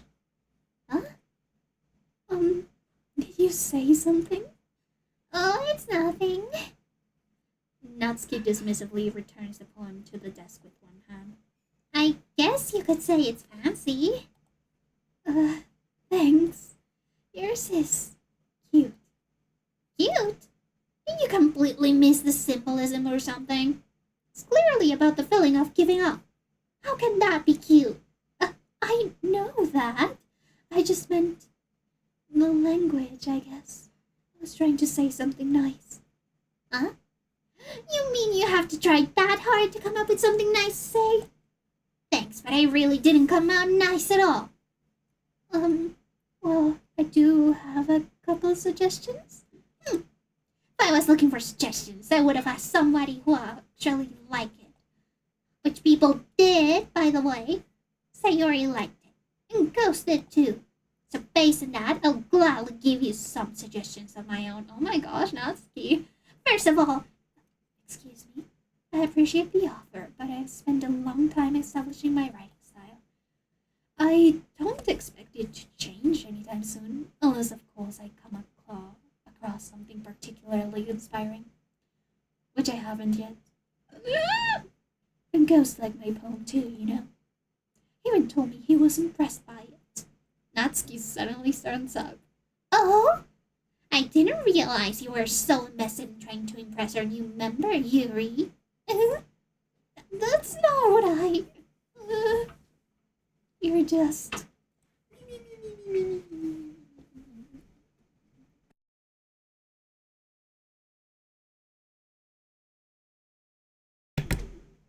Yuri stands up as well. Maybe you're just jealous that Ghost appreciates my advice more than he appreciated yours. Huh? And how do you know he didn't appreciate my advice more? Are you that full of yourself? No. If I was full of myself, I would deliberately go out of my way to make everything I do overly cutesy. Is everyone okay? Well, you know what? I wasn't the one whose boobs magically grew a size bigger as soon as ghosts started showing up. Oh, excuse me? Natsuki. Natsuki, that's a little... This doesn't involve you! I don't like fighting, guys! Suddenly, both girls turned towards me as if they just noticed I was standing there. Ghost! She's just trying to make me look bad. That's not true. She started it. She could get over herself and learn to appreciate that simple writing is more effective, then this wouldn't have happened in the first place. What's the point of making your poem so convoluted for no reason? The meaning should jump out at the reader, not force them to have it figure it out. Help me explain that to her, Ghost. Wait. There's a reason why we have so many deep and expressive words in our language. It's the only way to convey complex feelings and the meaning most effectively. Avoiding them is not only unnecessarily limiting yourself, it's also a waste. You understand that, right, Ghost? How did I get dragged into this in the first place? It's not like I know anything about writing. But whoever I agree with, they'll probably think more highly of me. So of course that's going to be Natsuki. Natsuki glares at me, dying up any words I had in my mouth. Instead, I turned to Yuri. Yuri! But Yuri's expression is so defenseless that I can bring myself to say anything to her. Sayori! Huh? Yeah, everyone is fighting. I'm just making Sayori uncomfortable. Yeah, so true. How can the two of you keep fighting when you know you're making your friend feel like this? So true. Ghost. Well, that's her problem. This isn't about her. I agree. It's unfair for others to interject their own feelings into our conflict. Yeah, unless Sayori wants to tell Yuri what a stuck-up jerk she's being. She will never. It's your immaturity that made her upset in the first place. Excuse me? Aren't you listening to yourself? This is exactly why nobody likes... Stop! Natsuki, Yuri! You guys are my friends. I just want everything. I want to get along and be happy. My friends are wonderful people, and I love them because of their differences. Natsuki's poems are amazing because they give you so many feelings with just a few words. And Yuri's poems are amazing because they paint beautiful pictures in your head. Everyone's so talented. So why are we fighting? But because... also, Natsuki's cute and there's nothing wrong with that. And Yuri's boobs are the same as they always wear. Big and beautiful. So true, Sayori.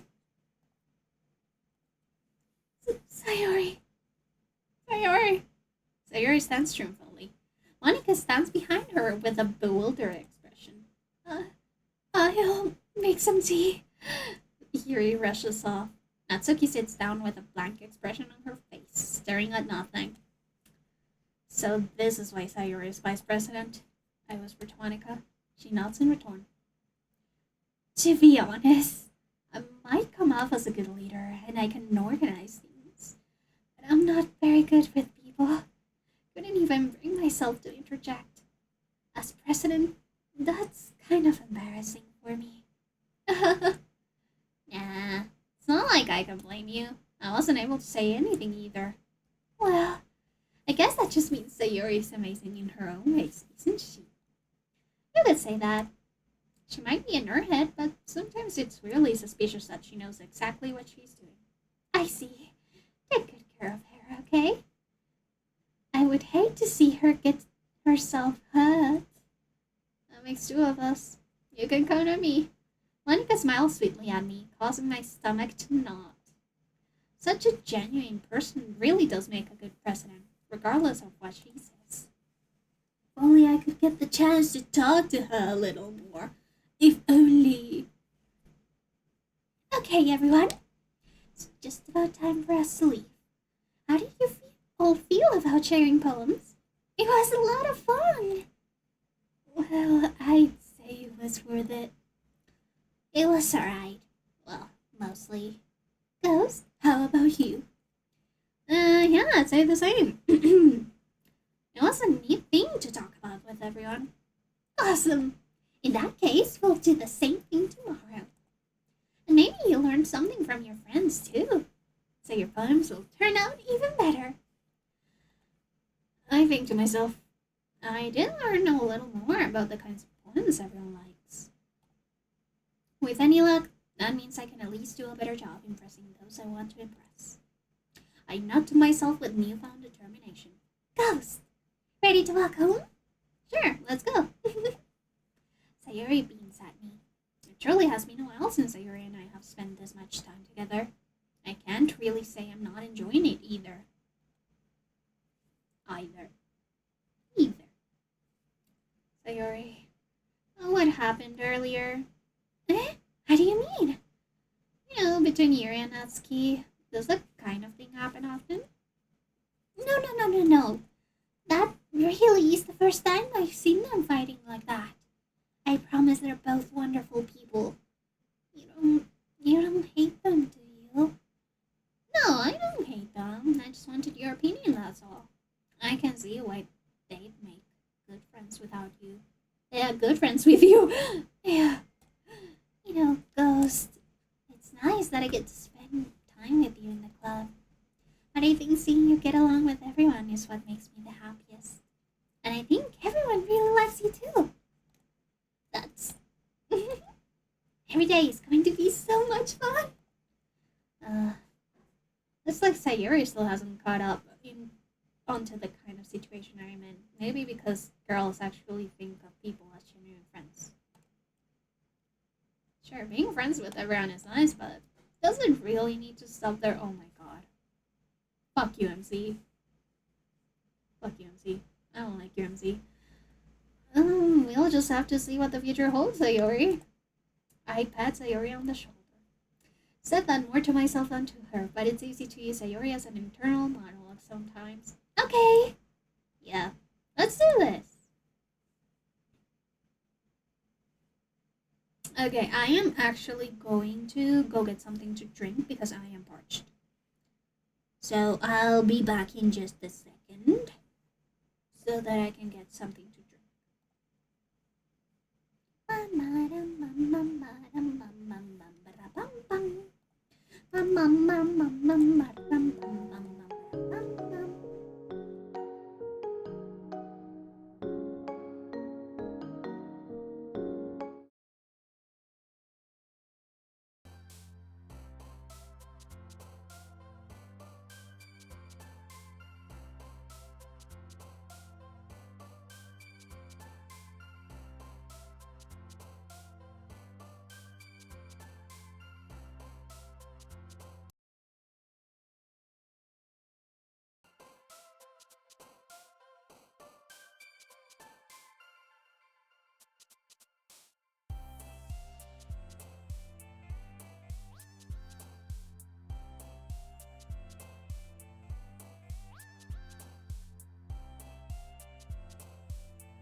Okay, I'm back. I know already told me that the game was muted. Why didn't you tell me?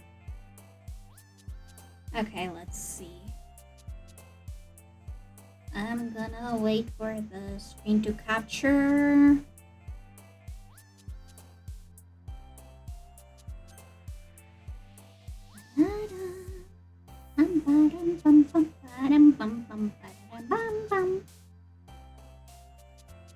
There you go. Okay. So let's continue on. We are going Sayori first because she is best girl. So. Silly. Lucky. Alone.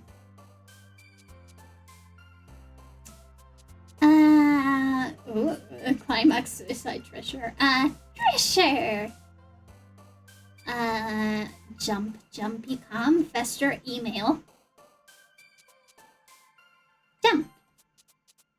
Okay, so jump is Natsuki's apparently. extraordinary. Play. Determination. Determination. Oh, that's Yuri. Okay. Papa. Insight. Peace. Doki doki.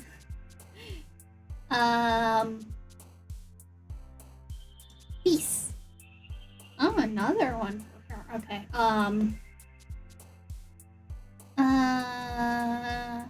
Playground. Huh.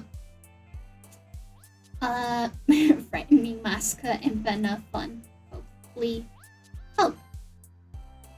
Comfort. Dream. Oh, okay. Sugar and Canny Nibble. Ribbon! Aw, wait, but she's the one with the ribbon. Okay. Sadness. Dazzle Fickle Blanket! Aww. I'm not being very good at actually catering to Sayori's interests.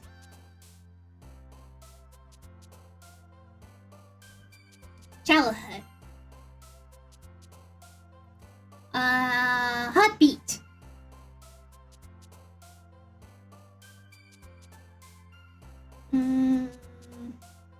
Warm. Laugh. Raindrops. Oh, raindrops is for Yuri, huh? Another day passes, and it's time for the club meeting already. I've gotten a little more comfortable here over the past couple of days. Entering the club room, the usual scene greets me. Hi, Ghost. Yo, Sayori. Yo. Looks like you're in a good mood today. I'm just still not used to you being in the club, that's all. Are you being a menace again, Ghost? Oh, spreading love. Yeah, I'm spreading love and peace. Wait, did it activate? Let me check. Well, the legs activated, but not the glasses. Huh, let me see. Ah! Oh my god, that was scary. Safe. There we go. Oh, the glasses didn't work. Give me a second. Oh wait, no, they did work because you took my glasses off. I had them on in the first place. No, I can't see anymore. Ah! Okay, now I know that it worked. I see. Now that's a pretty simple thing to get you in a good mood. But I guess it's always the simple things with you anyway. Hey, MC, don't be fucking mean. Speaking of which, I'm kinda hungry. Will you come with me to buy a snack? I literally couldn't see my own lack of glasses. That's true. By the way, even though I technically have a stable formula, and technically I don't need to use my glasses for every day, where I do need my glasses to drive, I am considered to be a menace if I'm not driving with my glasses, and I have the glasses required thingamajig on my driver's license. No thanks. That's not like you at all. I have my reasons. Why don't we take a look at your purse, Sayori? Why that all of a sudden? No reason, really. I just wanted to look at it. Sayori nervously retrieves her coin purse. She fumbles with the latch and gets it open. Then she turns it upside down and lets its contents spill into the desk. Only 2 small coins fall out. She was trying to duke us. I knew it. I can see right through you, Sayori. That's not fair. How do you even know? It's simple. If you had enough money in the first place, you would have bought a snack before coming into the club room. So either you're not hungry and wanted an excuse to take a walk, or you plan to conveniently forget that you spent all your money so that I would lend you some. No, that's not the reason. Also, what if she wanted to just spend some time with you alone? Baka. But there's one more thing. You're always hungry. And so that only leaves one option. Ah, I give up. Don't make me feel guilty. You feel guilty, that means you deserve to feel guilty. Yuri suddenly giggles. Eh? I didn't notice that she was listening in. Her face is in her book, as always. I wasn't listening or anything. It was just something in my book. Yuri, tell Ghost to let me borrow some money. Don't cut me both like that, Sayuri. Besides, you should only buy what you can responsibly afford. And frankly, after playing a mischievous little stunt like that, your suffering is fair enough for retribution. I didn't mean that. I got too absorbed in my book. I really like it when you speak your mind, Yuri. It doesn't happen much, but it's a fun side of you. There's no way you could think that. You're right, though. I did something bad, and now I have to accept the retribution. That! So coming from you, Sayori. I guess there's a little devil inside all of us, isn't there?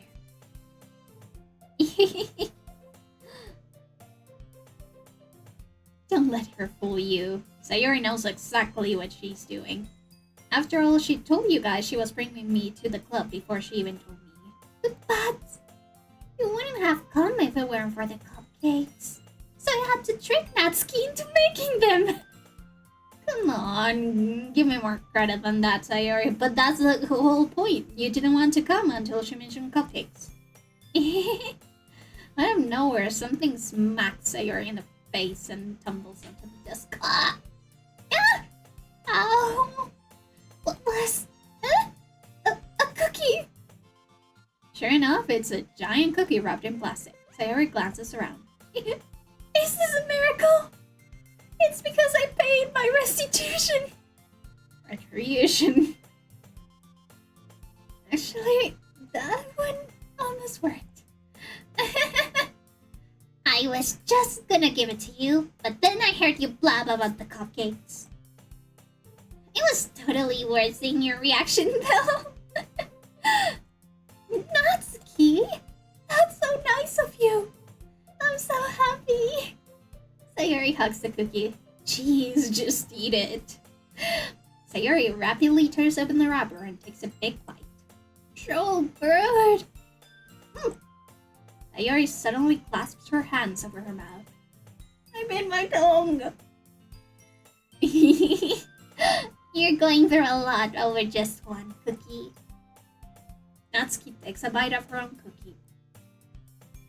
Yours looks really good too, Natsuki. Can I try it?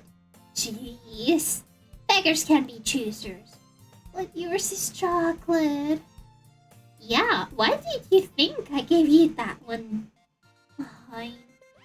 Still, I'm really happy that you shared this one with me. Sayori gets out of her seat and goes behind Natsuki, then wraps her arms around her. Oh, jeez. I get it. Cookie still in hand, Natsuki reaches up to nudge Sayori off of her. Sayori suddenly leans down and takes a bite out of Natsuki's cookie. Hey! Did you seriously just do that? Mouthful, Sayori trots away to safety. Yuri and I laugh as well. Jeez, you're such a kid sometimes. Monika, can you tell Sayori? Natsuki glances around. Monika isn't in the club room. Where's Monika anyway? Good question. Have any of you heard anything about her being late today? Not me. Yeah, I haven't either.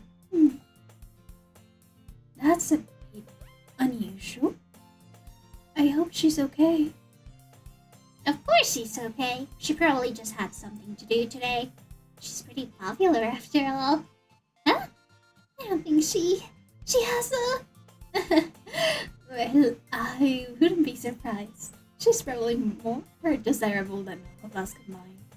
And that's true. Excuse me? Suddenly the door swings open. Sorry, I'm super sorry. There you are. I didn't mean to be late. I hope you guys aren't worried or anything. Eh? Monica chose the glove over her boyfriend after all. You're so strong-willed. A boyfriend? What on earth are you talking about? Monica quizzically glances at me. Never mind that. What held you up anyway? Well, my last period today was study hall. To be honest, I just kind of lost track of time. That makes sense though. You would have heard the bell ring at least. I must not have heard it since I was practicing piano. Piano? I wasn't aware you play music as well, Monica. I don't really. I kind of just started recently. I've always wanted to learn piano.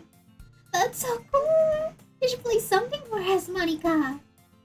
That's, maybe once I get a little better, I will. Yay! That sounds cool. I also look forward to it. Is that so? In that case, I won't let you down, Ghost. She wants us so bad. She wants us so bad. Monica smiles sweetly. I didn't mean to any pressure or anything like that.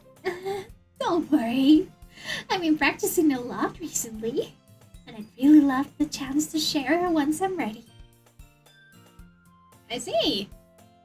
In that case, best of luck. Thanks. So, I didn't miss anything, did I?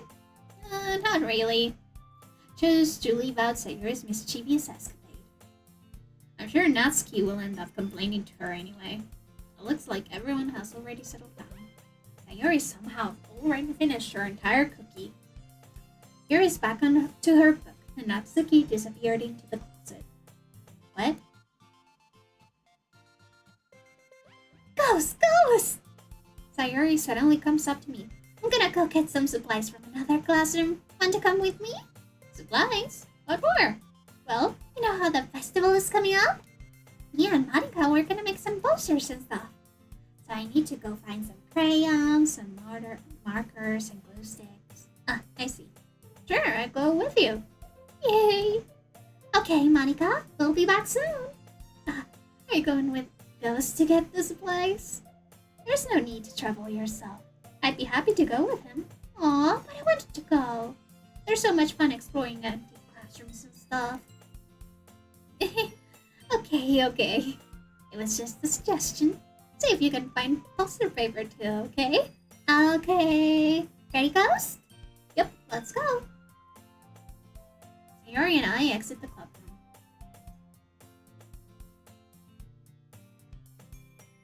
I follow behind as Sayuri hums and skips around the hallway. Honestly, feels like I'm taking a kid to the mall or something. Maybe you are taking a kid to the mall. Maybe this is her only trip of the day. Sayuri finds pleasure in the simplest of things sometimes. Hey, Sayuri. What exactly are we doing for the festival anyway? I'm not sure how you would make it an event out of literature. Me and Monica have it all planned out. Don't you worry. Is that so? Yep.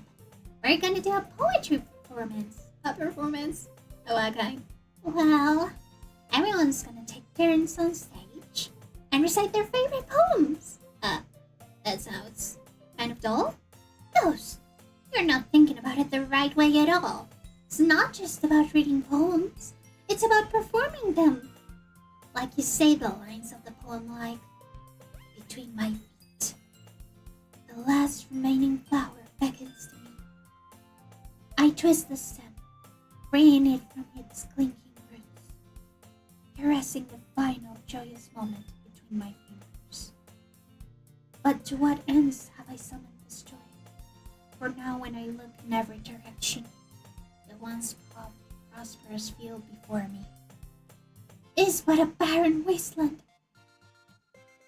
Like that! Sayori, how do I put this? I'm sure it's just me, but it's impossible for me to take you seriously when you talk like that. Oh, you meanie. I'm working super hard at this, you know? Ah, I know. Just meant that it's a pretty unordinary contrast to your cute self. Don't say that. It's embarrassing. But I guess it means I'm doing a good job. Yeah, I guess so. I'm so excited. The festival is going to be so much fun. Sayori spins herself around in the hallway again. Hey, Ghost. This classroom over here is empty. Let's begin the mission. Mission, eh? It's been a long time since I've spent time with Sayori like this. And in the end, she hasn't changed one thing. She's nothing but a ball of sunshine, drawing happy vibes from the world around her. It's a pretty nostalgic feeling for me. As the years went by, I began to hold myself up in my room more and more. So going and adventuring with Sayori brings about a special sort of feeling I forgot I had in me. The two of us enter the classroom. Sayori heads straight to the closet, and I follow her. Let's see what we have in here. Oh, sorry. Let's see what we have in here. Crayons! Sayori pulls out a box full of crayons on the shelf. They're the best part too! They're kind of dirty though. Sayori starts pulling various crayons out of the box, reading the color names. Alright, that's one down. Don't get distracted with something to find. Wait, I'm looking for my favorite color. Fine. And at least move aside so I can look for the poster paper. I dropped one by accident. Yeah! Sayori bends over and smacks her forehead right into the shelf. She falls to the floor and the crayons spill all over her lap. Ow! Ow! Ow! Ow! Ow! Ow! Ow! Ow! Ow! Ow! You okay? My forehead! Sayori clutches her forehead. Jeez, Sayori, it's just like you, isn't it? Come on, let me see. Since Sayori is sitting on the floor, I grab her by the waist and pull her out of the closet. You have to move your hands, Sayori. But it hurts. Just do it for a second. Sayori slowly releases her hands from her forehead. Oh, it's a 24-pack. I gently brush her bangs to the side. Oh, sorry. There's a huge red mark on the center of her forehead. A bump is starting to form as well. Man, that's gonna swell up. Fun fact, I actually bumped my head on the edge of a table one time when I was little, and I also got a huge egg-shaped bump in right the smack dab middle of my forehead, and I had to wear a beanie to school because I was so ashamed of it. I was actually, I believe, playing hide and seek with one of my friends, and I just bumped into the table by accident. And I think that the bump lasted a long while too.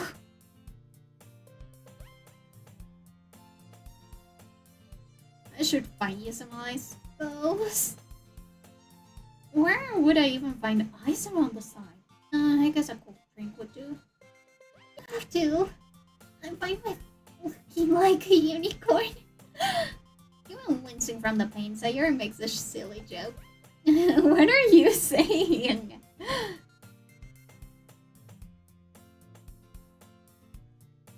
I'll be right back, okay?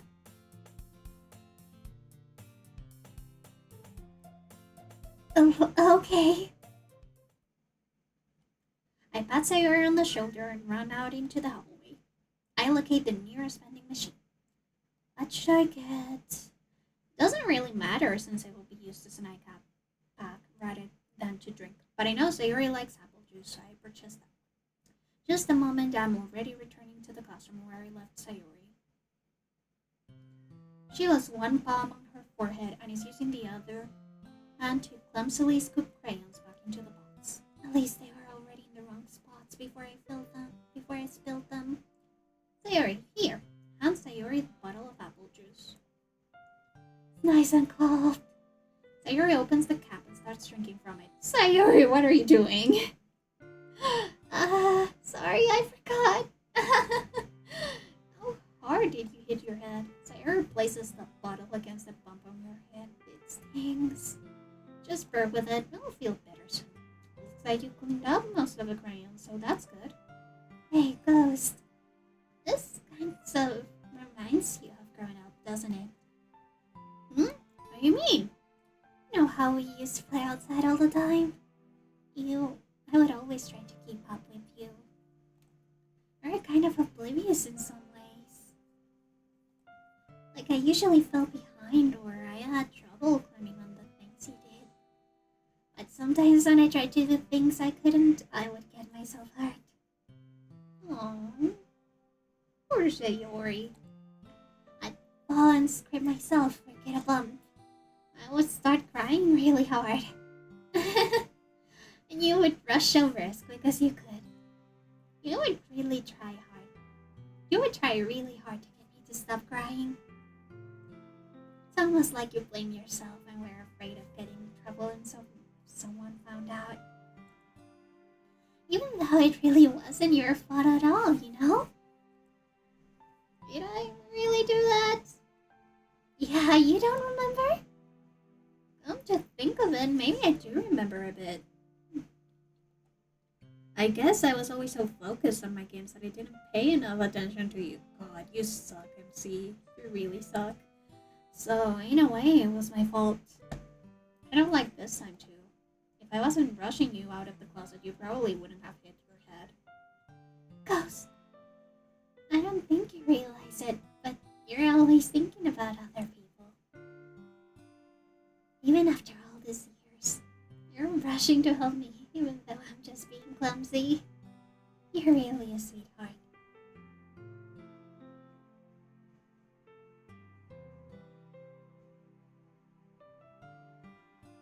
Don't call me that. And I don't really do this kind of thing all the time.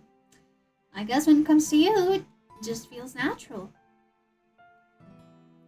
Before I even know it, I'm treating you like that. I guess that's what happens when you've been friends for so long. Really? Maybe you're right. Ghost. I'm so glad nothing's changed between us.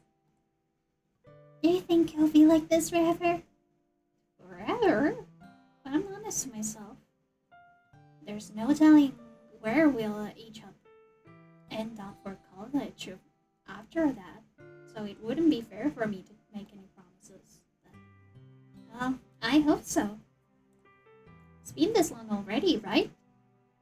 Can't imagine you ever changing, so my hopes are up. I'm so happy. Sayori has a whimsical expression in her eyes. We remain silent for a moment. She's so silly and clumsy on the outside that when I see her peeping out like this, it makes me not want to disturb her. I guess we should go back. I don't want to worry Monica, you know? Yeah. Good luck with that. She's gonna see your forehead either way. Not if I hide it under my bangs. Sayori hops to her feet. Don't stand up so fast after hurting yourself. Ooh. I guess it's too late now.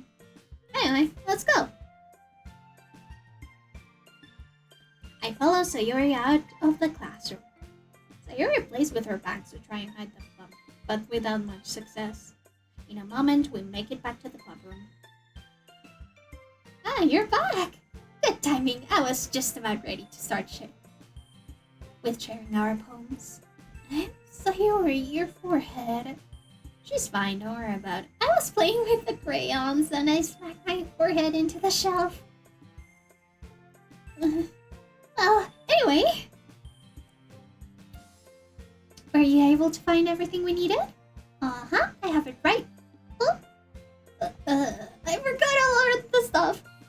Sayori. I have it all right here. On the poster paper, too. Sounds like you ended up doing all the work, Ghost. Oh, well, Sayori. Failed to come up with an excuse for Sayori. I made it an adventure. That's right, you made it an adventure. Yeah, right. Okay. In that case, good work. I'll start working on the posters tonight. Me too. Okay, everyone. Oh my gosh, she'll push her aside. Are you ready to share your poems? Yes, I should go grab mine. After making sure the crayon box is closed tightly, I return to my seat. Okay, give me a second. I need to drink something. Kind of parched. Again, we're going Sayori route this time. Ghost, I really love your poems. I can't believe you've been hiding these from me. I'm not hiding anything, but your poems are so good. Yesterday's and this one's too. You can't tell me you haven't done this before. I mean, you're really the only one who feels that way, so... No way! Not even Natsuki. I guess Natsuki is the least likely to admit how much she likes something. But I don't think it's that. What do you mean? I guess I'll be honest about it. It's a lot easier to write poems when I'm thinking about you. Aww. Aww.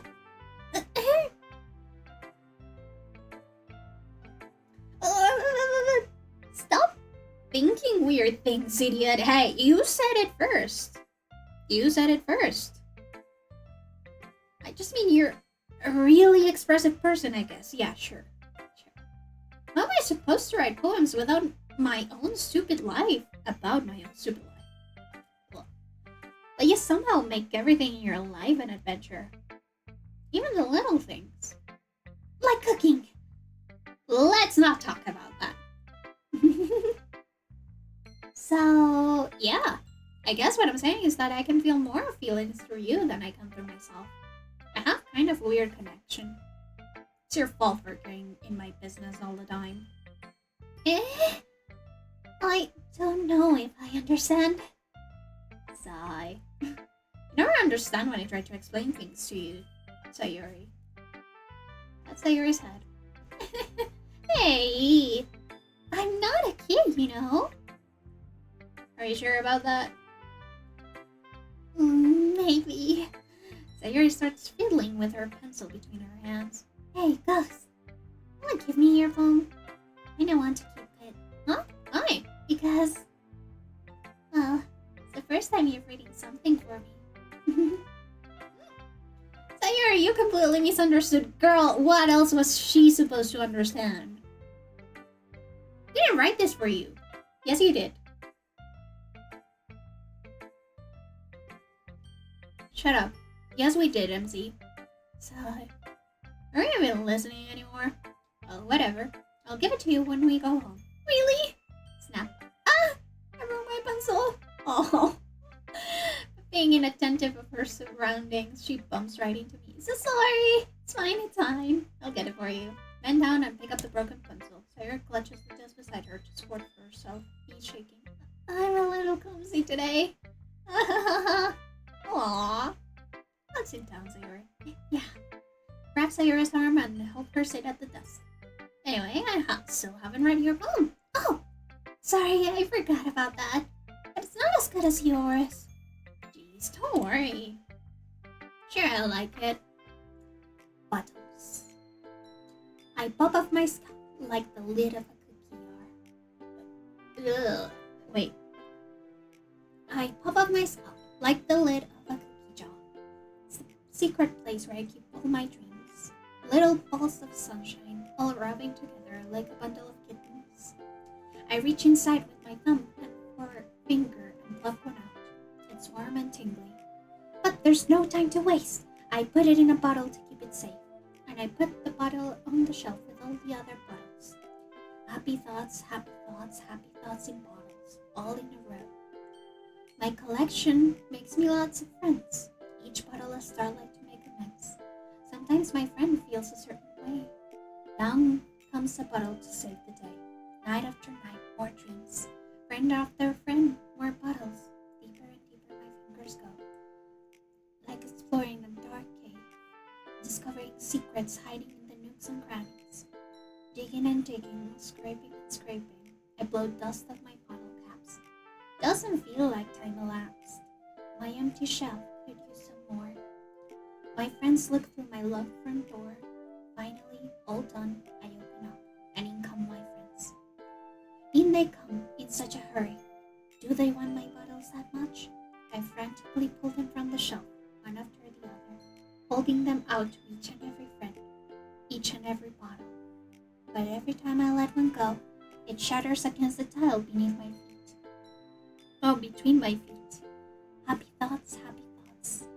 Happy thoughts in shards all over the floor. They were supposed to be for my friends. My friends who aren't smiling. They're all shouting, pleading something. But all I hear is echo, echo, echo, echo inside my head. Oh my god, this is so sad. Holy crap. Sayori, did you really write this? This is so sad, Sayori. Of course I did. Didn't I tell you yesterday that I was going to write the best poem ever? Yeah, but I mean, I didn't expect something like this coming from you. Monica taught me a whole lot, and I've been really in touch with my feelings recently. How in touch? I see that. It's almost kind of creepy. Creepy? Well, not exactly. Maybe because I'm so used to you being cheerful. Never mind. Thinking too hard about it. No, don't think too hard about it. Maybe she needs some Lexapro or something. The point is, it came out good, so you should be proud of it. Oh, thanks. I feel like I was meant to express myself this way.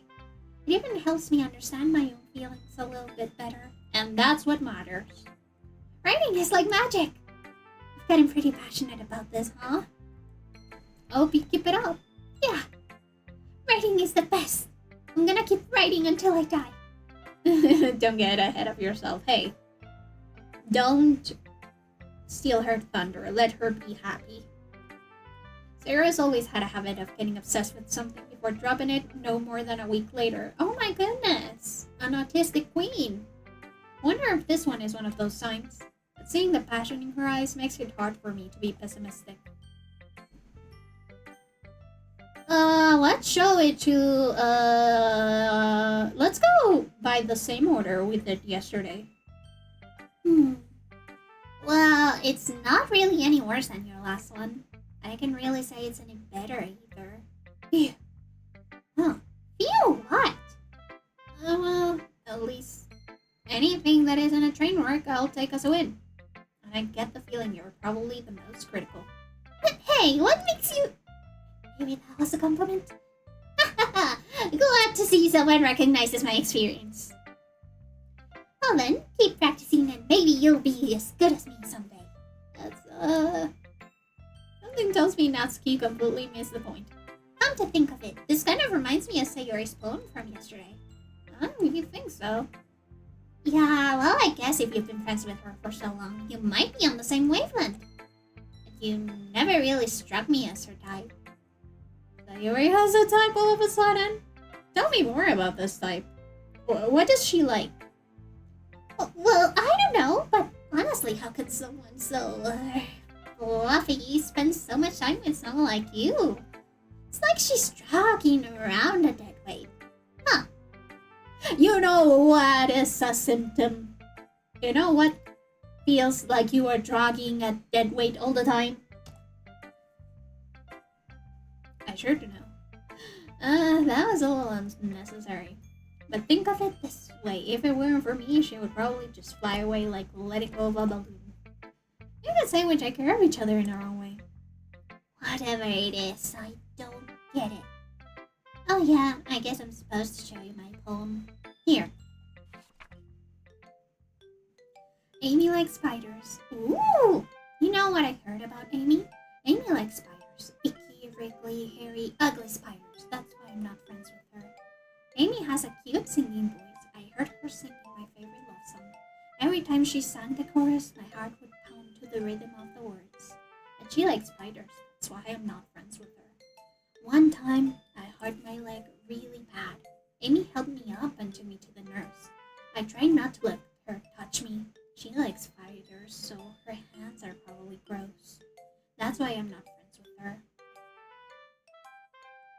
Amy has a lot of friends. I always see her talking to people. She probably talks about spiders. What if her friends start to like spiders too? That's why I'm not friends with her. It doesn't matter if she has other hobbies. It doesn't matter if she keeps it private. It doesn't matter if it hurts anyone. It doesn't hurt anyone. It's gross. She's gross. The world is better off without spider lovers.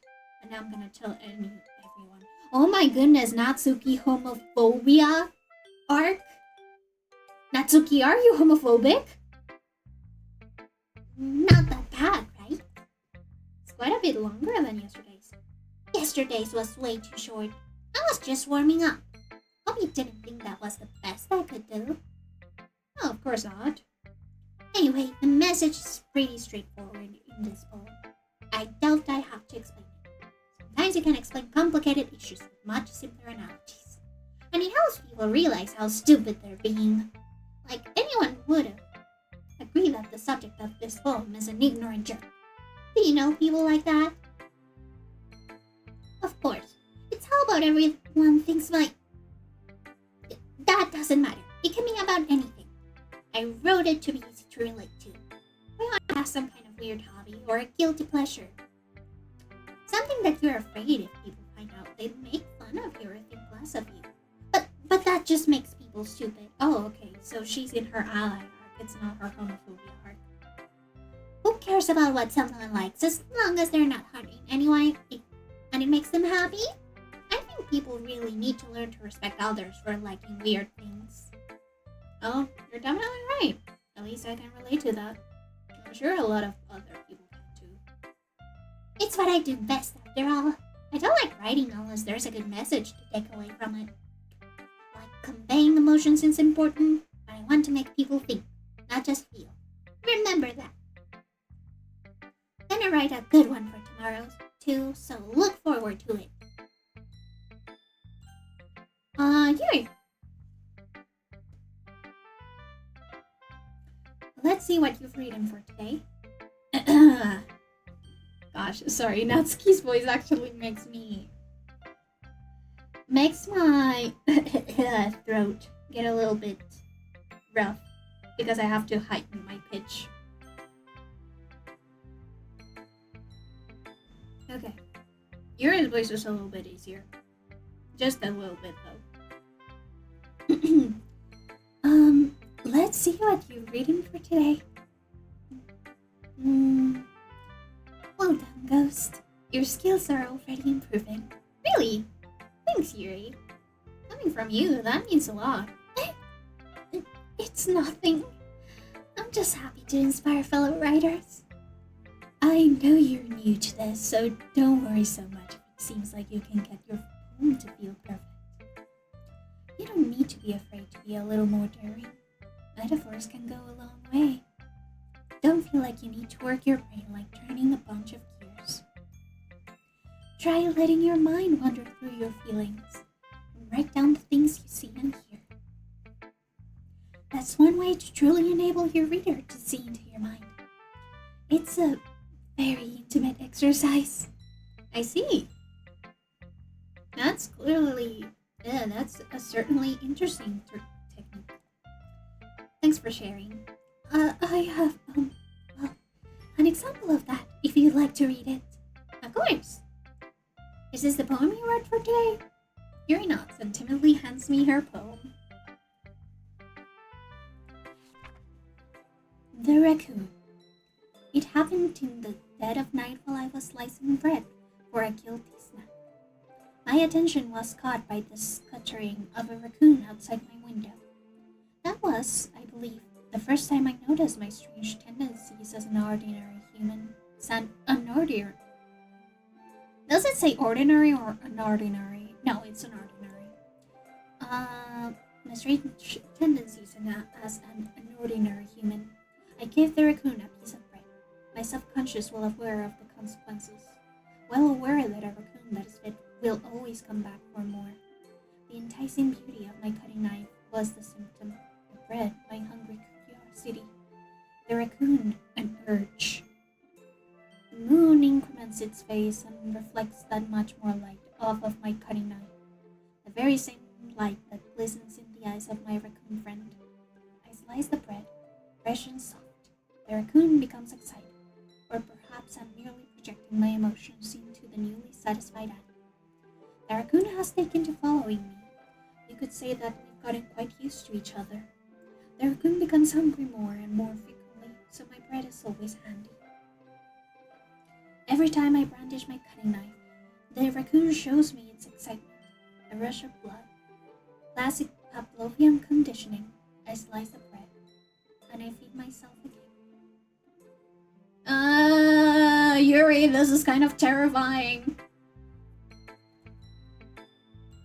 I was a little more daring with this one than yesterday's.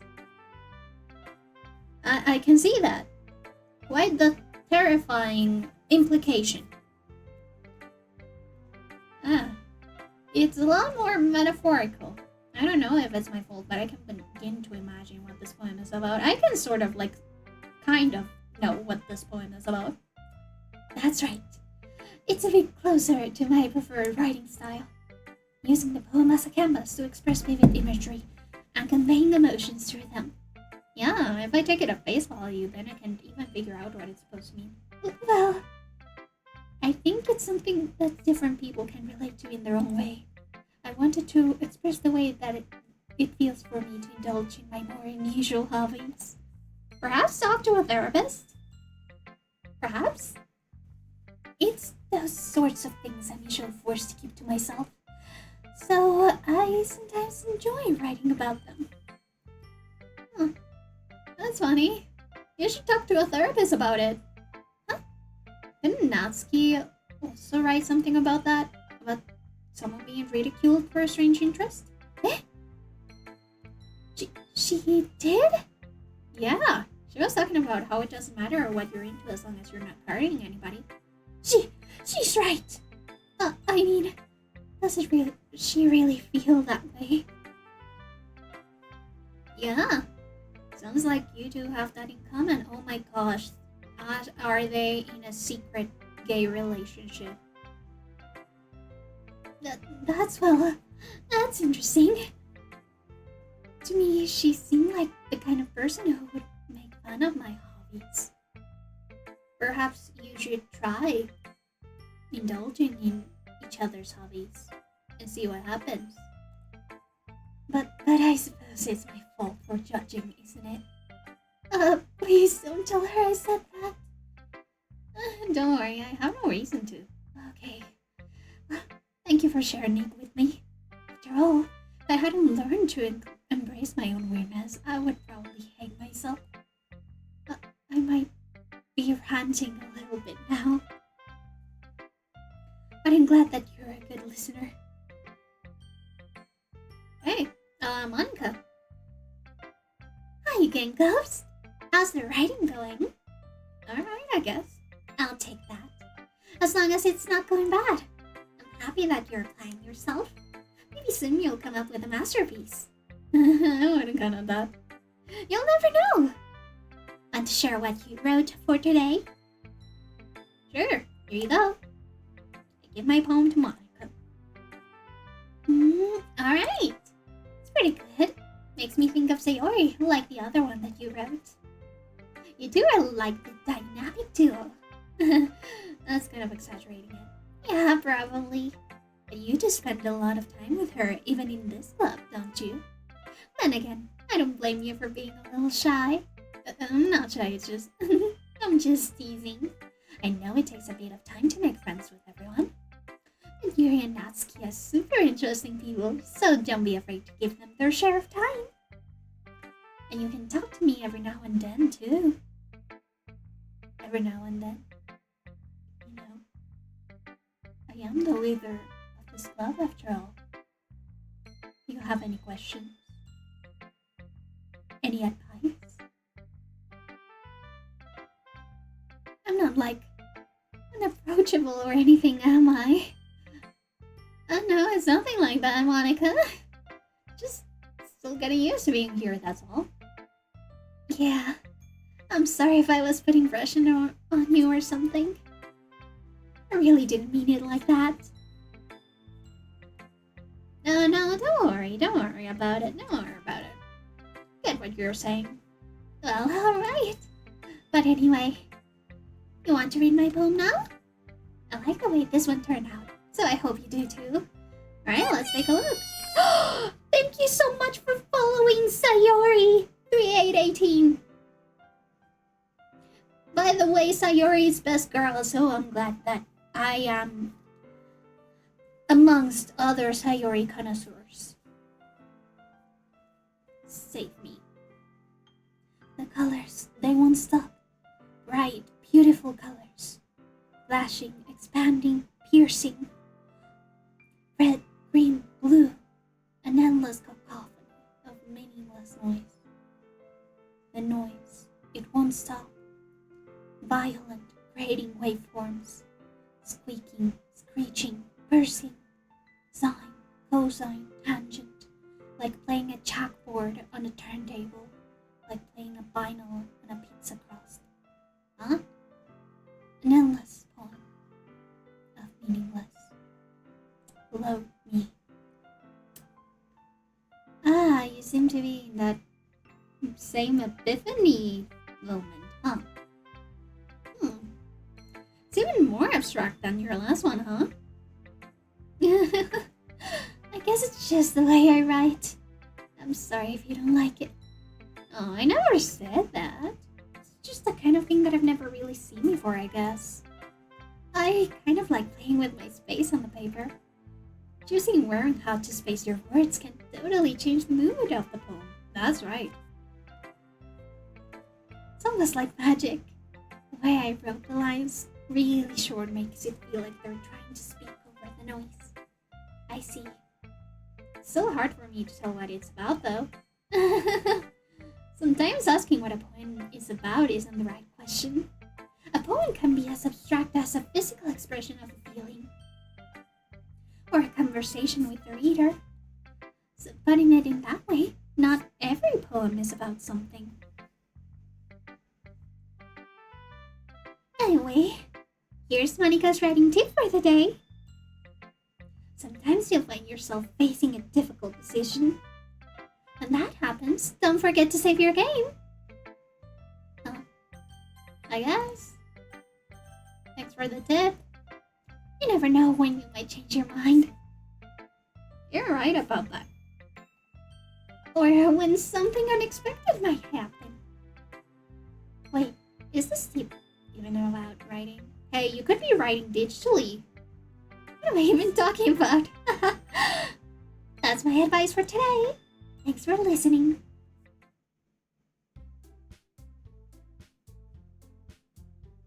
Okay, everyone. We're all done reading each other's poems, right? I have something extra planned today, so if everyone could come sit at the front of the room. Is this about the festival? Well, sort of. Ugh, do we really have to do something for the festival? It's not like we can put together anything good in just a few days. We'll just end up embarrassing ourselves instead of getting any new members. That's a concern of mine as well. I don't really do well with last-minute preparations. Don't worry so much. We're going to keep it simple, okay? We won't need much more than a few decorations. Sayori has been working on posters, and I've designed some pamphlets we can give out during the event. Okay, that's great and all, but that doesn't tell us what we're actually going to be doing for the event. Sorry, I thought you heard about it already. We're going to be performing. Performing? Monica! Yeah, we're going to be having a poetry performance. Each of us are going to choose a poem to recite during the event. But the cool part is, we're also going to let everyone else come up and recite poems too. Sayori's putting it on all the posters in case anyone wants to prepare ahead of time. Sayori, who's been coloring a poster, holds it up for us to see. Are you kidding me, Monica? You didn't already start putting those posters up, did you? Well, I did.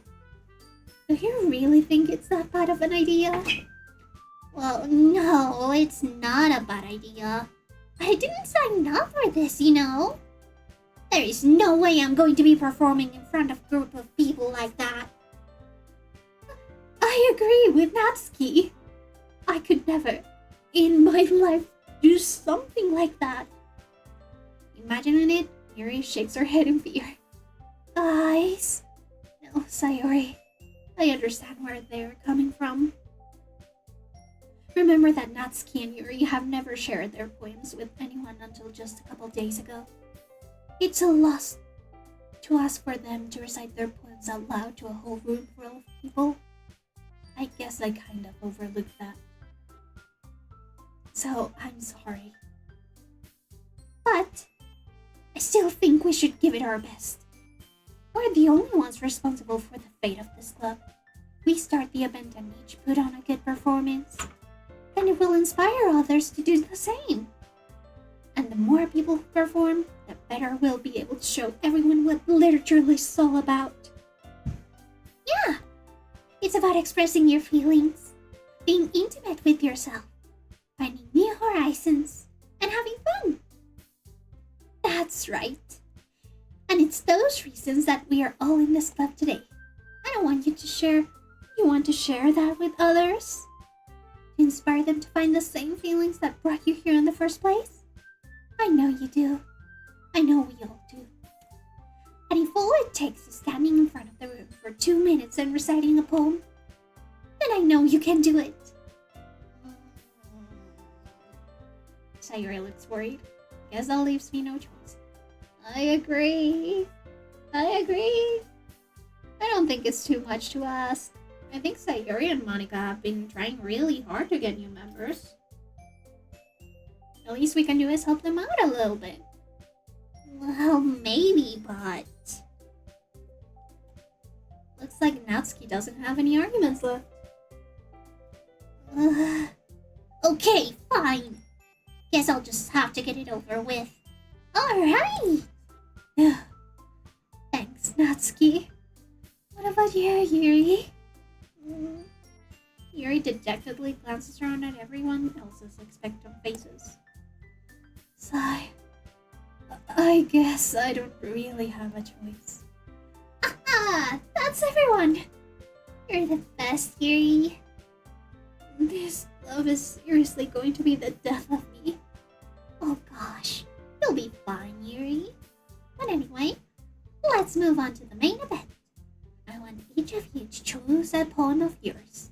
We're going to practice reciting them in front of each other. No way! Monica!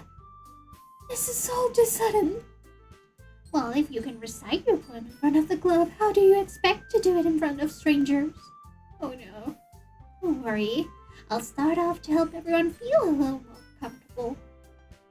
Can I go next? Of course.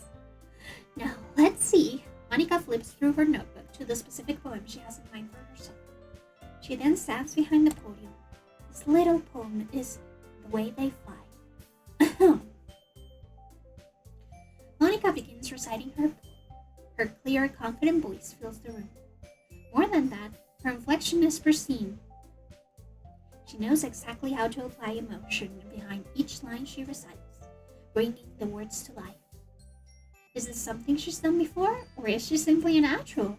I glance around me. Everyone has their eyes on Monica. Sayori looks amazed.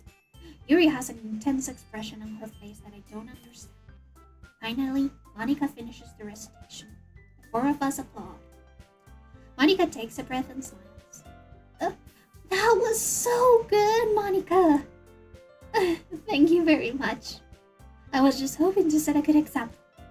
Are you ready to go next, Sayori? I'll go next! Ugh, Yuri's fired up all of a sudden. Yuri clutches a sheet of paper between her hands and stands up. Keeping her head down, she walks quickly over to the podium. This poem is called...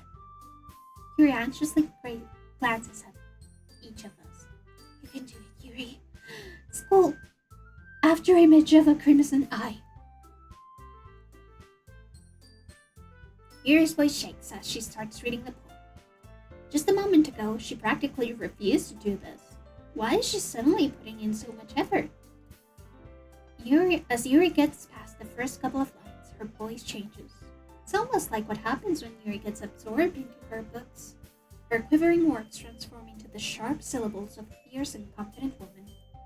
Her poem is full of twists and turns in the structure that she enunciates with perfect timing.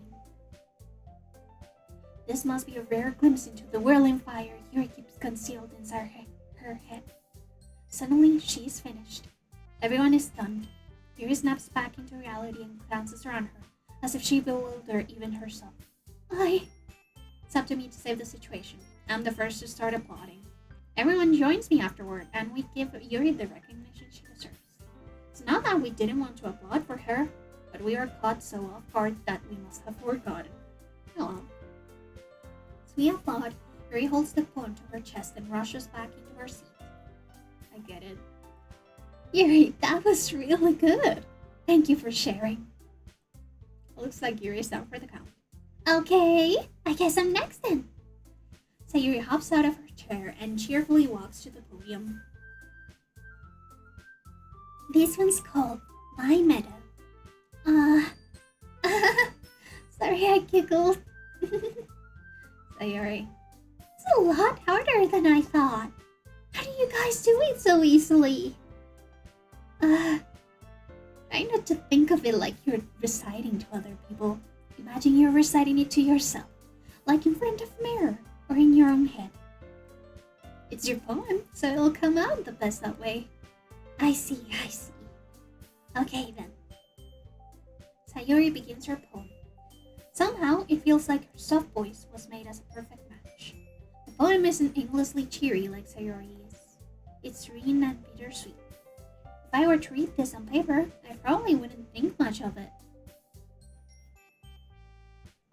But hearing it come from Sayuri's voice almost give it a whole new meaning. Meaning. Maybe this is what Sayuri meant when she said she likes my poems. It's like I get to reach more deeply into someone I thought I knew through and through. Sayuri finishes and we applaud. I did it! Good job, Sayuri. Even ghosts like it. Liked it. I guess that's a good sign. What does that even mean? It came out nicely, Sayuri. The atmosphere of the poem fits you really nicely. But it might be that other poems wouldn't work quite as well with that kind of delivery. I don't really understand. In other words, I've seen poems of yours that sort of gentle delivery wouldn't work as well. It might need a little more force behind them depending on what you're reading. Oh, I know what you mean. I've been practicing that kind of thing. It's just embarrassing to do in front of everyone. Next time, I'm going to make you pick a poem that challenges you a little more. We don't have that much time before the festival, you know. Okay. Now, who's next? Natsuki? Don't make me go before Ghost. It's not like I can compare to you guys anyway. Might as well let Ghost lower everyone's standards a little before I have to do it. Natsuki. It's fine. Might as well get it over with. It's not like I have much of a selection of what to read. I'll just have to go with what I wrote for today. Stand up and step in front of the podium. Everyone has their eyes on me, making me feel terribly awkward. I recite my poem. Since I'm not exactly confident in my own writing, it's hard to put energy into it. Despite that, once I finish, I receive applause anyway. Sorry, I'm not really as good as everyone else. Don't worry about it so much. I think it's less about your abilities and more about your lack of confidence in your writing. That's something that'll improve over time, though. Yeah, maybe. Alright then. That just leaves you, Natsuki. Yeah, I'm going. Natsuki begrudgingly gets out of her seat and makes her way to the podium. The poem is called... It's called... Why are you all looking at me? Because you're presenting. Anyway, the poem is called Jump. Natsuki takes a breath. Once she starts reciting the poem, her sour attitude disappears a little. While she's still a little unenthused, her poem has a rhythm and rhyme to it. It's Natsuki's trademark style, and it works surprisingly well when spoken aloud. The words feel like they bounce up and down as if giving life to the poem. Natsuki finishes, and everyone applauds. She huffs back to her seat. That wasn't so bad, wasn't it? Easy for you to say. You better not make me do that again. Well... You at least feel prepared enough to recite a poem in front of other people? I mean, I'm doing it in front of other people will be way easier. I can put in whatever face I want for other people.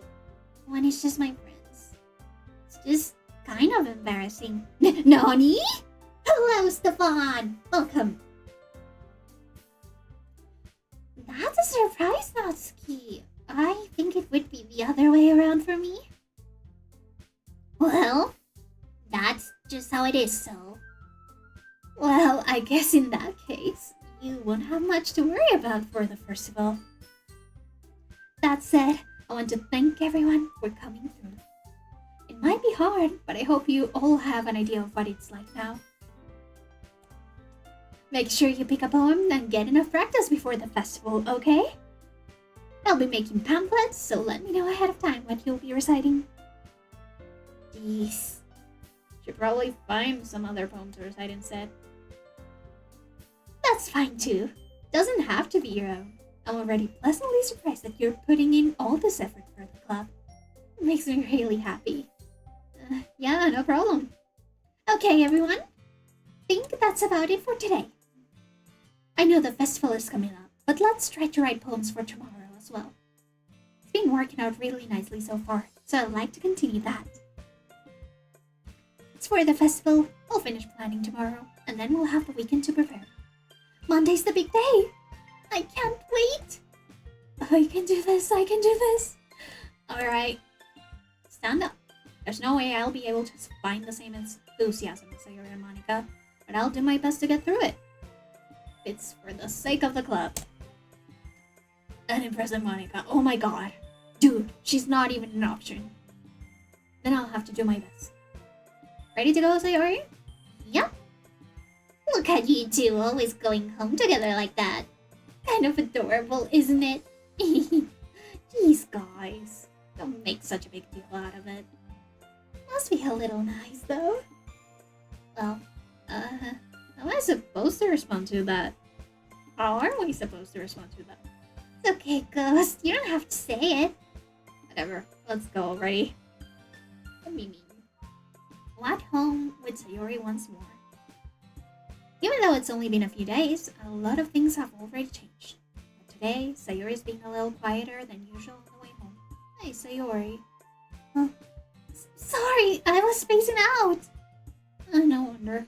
I was thinking about something from earlier. I like how we get to...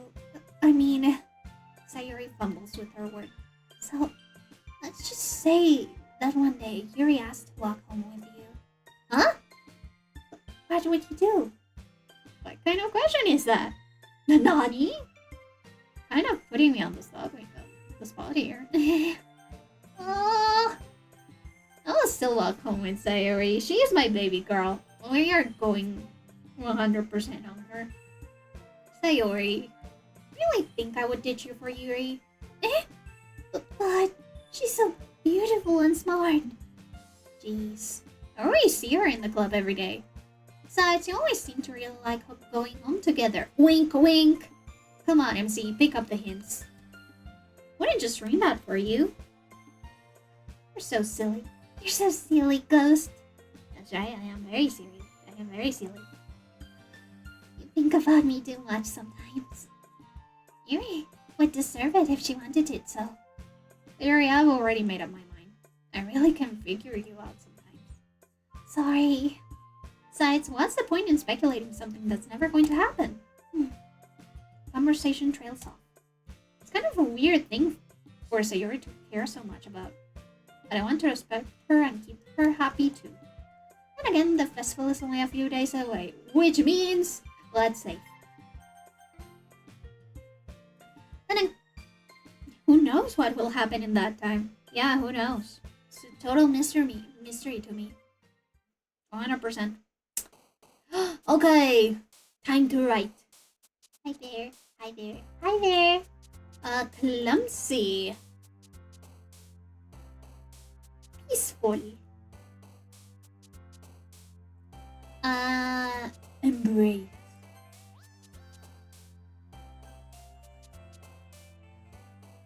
Freya.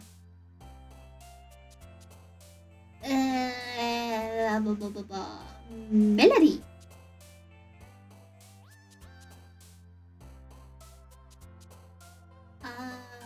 Hope.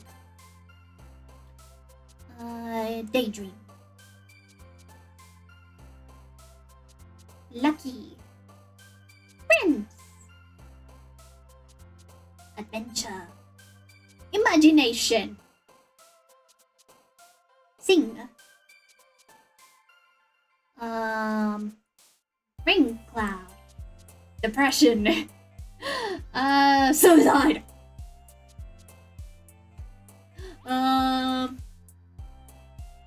Tragedy. Smile. Play. Hopeless. Cry. This is totally not anything out of the ordinary. Oh man, I'm the last one here again. Don't worry, I just walked in too. Are you practicing piano again? Yeah. You must have a lot of determination. Starting this club and now picking up piano. Well, maybe not the determination, but I guess passion. Remember that the club wouldn't be here if it wasn't all for you. And I'm super happy you're all willing to help out for the festival too. Hello, Sayori!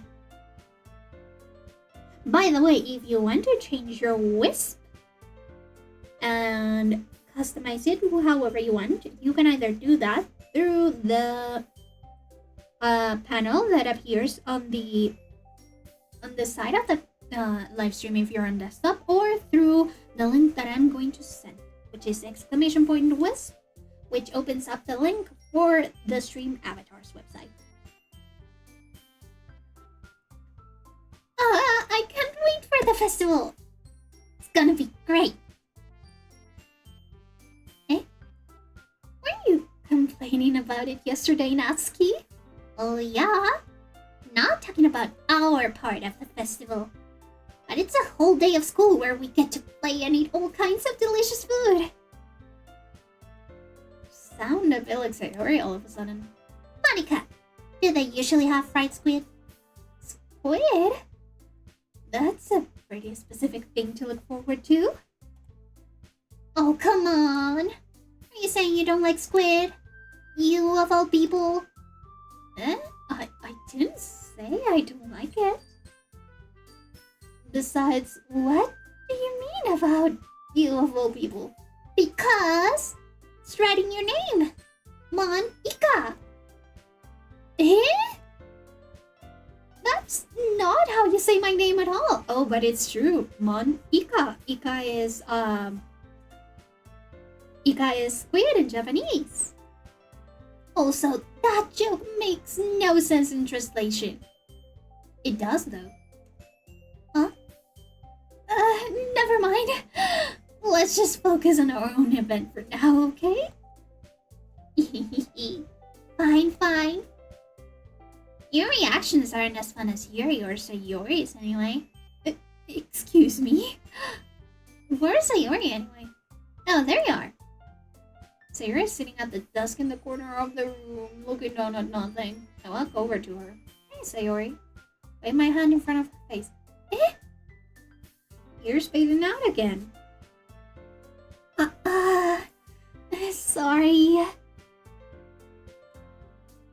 Don't mind me. You can go talk to everyone else. Huh? Is everything alright? Of course. Why wouldn't it be? Just feels like you're a little off. Sorry for assuming things. Jeez, you worry too much about me. I'm fine, see? Sarah shows me a big smile. Don't let me distract you from having fun with everyone. Not suspicious. That's weird. Alright. If you say so. I worriedly glance at Sayuri before turning back towards everyone else. But the conversation has already dispersed. With everyone back at their usual activities. Wait, if I right-click it, clears this display? Oh, cool. Maybe I should ask if Monica, if she's noticed anything about Sayuri recently. Since they've been preparing for the festival, they must be spending a lot of time together. I timidly approach Monica, who is shuffling through some papers at her desk. Ghost, what's up? Hey, this might sound a little strange, but have you noticed anything up with Sayuri recently? Anything up with her? In what way do you mean? Maybe I'm reading into it a little too much, but she seems a bit downcast today. Oh, you think so? I can't say I've noticed anything about her. Monica peers across the room at Sayuri, who is idly dragging a rubber raisin up and down her desk. Maybe there is something on her mind? But I'm surprised I'm not the one asking you, Ghost. You certainly know her a lot better than I do. Yeah, but she's never like this. She's always talked to me about things that bothered her. This time when I asked her, she was really dismissive. Sorry, I know it's not your problem. I just wanted to ask if you know anything, so I'll drop it now. Oh my god, I love the Nightbot command synced up. I'm so sorry about the spam. No, it's important to me too. I mean, I'm also friends with her. And I also care about the well-being of my club members, you know? Maybe I'll try talking to her myself. Huh? Are you sure about that? She seemed like she wanted to be left alone. Are you sure? Maybe she just has a hard time bringing it up with the person of interest. Person of interest? What do you mean by that? Well, I'm saying that maybe the thing on her mind is you, Ghost. Ooh. Me? How on earth will you come to my conclusion? Well, I probably shouldn't say too much, but Sayuri talks about you more than anything else, you know? Huh? She's been so much happier ever since you joined the club. It's like an extra light was turned on inside of her. What? No way. Sayuri's always like that. She's always been full of sunshine. It's not any different now that it always has been. You're so funny, Ghost. Have you thought that maybe you've always seen her as cheerful? Because that's just how she is when she's around you? Yeah. Have you thought about that, MC? I said too much. I'm sorry, what do I know anyway? Didn't mean to jump to conclusions, so you should just forget about what I said. I'll try to talk to her, so try not to think about it for now. Alright. Monica smiles meaningfully. I know she said to forget about it, but I already know that I won't be able to get her words out of my head. Monica stands up from her desk and walks across the room to where Sayuri is sitting. I watch her kneel down next to Sayuri and gently talk to her, but she's keeping her voice so quiet that I can't hear her from here. I sigh and sit myself down. I know Sayuri told me not to worry about her and to have fun with everyone else, but that's impossible to do when she's behaving like this. Exactly how much do I care about her that I'm letting this weigh me down so much? Now it feels like I'm the one behaving out of the ordinary, but there's nothing I can do besides wait for Monica. Okay, everyone. After some time passes, Monica calls out to the clubroom. Why don't we share our poems now? Before I know it, everything is back to normal. Everyone goes to retrieve their poems, and I do the same. I make eye contact with Monica, and she smiles at me. Wonder what she was talking about to Sayori. Should I show my poem first? Sayori! Yippee! This is your best one so far. It's really, really nice, Ghost. Thanks? Mm-hmm. Sayori, you've been a little quiet today. Is everything alright? Of course! Everything's fine. Maybe I'm just a little tired today. Do you want naps or something? No, that's silly. Don't worry about me, okay? Only want to see smiles on your face. Alright. Hey, Ghost. I'm still a little surprised. I really thought that you would try writing your poems like the way Yuri does. Or even Natsuki. But in the end, yeah? I guess you're the one who likes this one the most. Why? You don't want to get closer with everyone else? Wait, of course I do. But that doesn't mean I need to try so hard to impress them. I still understand you the most, Sayori. I know you have to sometimes put up with me. And I have to sometimes put up with you. We have a wavelength or something. And this is how the poem came out. Sometimes it feels like you're the only exciting thing in my life. So sometimes it's just easier to write when I'm thinking about you. Sayori? No. Cause I don't deserve this. You're too nice to me. Why are you doing this? Sayori has trouble keeping her voice steady all of a sudden. You had fun with everyone else instead. This would be so much easier. Sayori! Glance around the room to make sure nobody has noticed us. Sayori. I've probably never said this before, but I don't understand what you're feeling right now. Tell me what will cheer you up. Sayori shakes her head. She sniffles and keeps shaking her head. Finally, she gathers herself and puts on a smile. It's nothing, Ghost. It's just a little rain cloud. I'm sorry you had to see that. I promise it won't happen again. Just smiles from everyone, okay? That's all that matters. Go play with everyone else. I'm gonna go home a little bit early today. Sayori, tell Monica I wasn't feeling well, okay? I'll see you tomorrow. But before I can say anything else, Sayori cheerfully walks out of the classroom, coming to herself. That's suspicious. I should talk to Monica first, so she can dismiss me early too. Hi, Ghost. Have you thought about what you want to submit to perform at the festival? Being in this club is one thing, but performing in front of a bunch of people, I'll have to give it some thought. Okay, I'm gonna, with this outbreak, I'm gonna go and get some water. My voice is actually dying right now. I'm sorry about that. I'll be right back.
Okay, I'm back.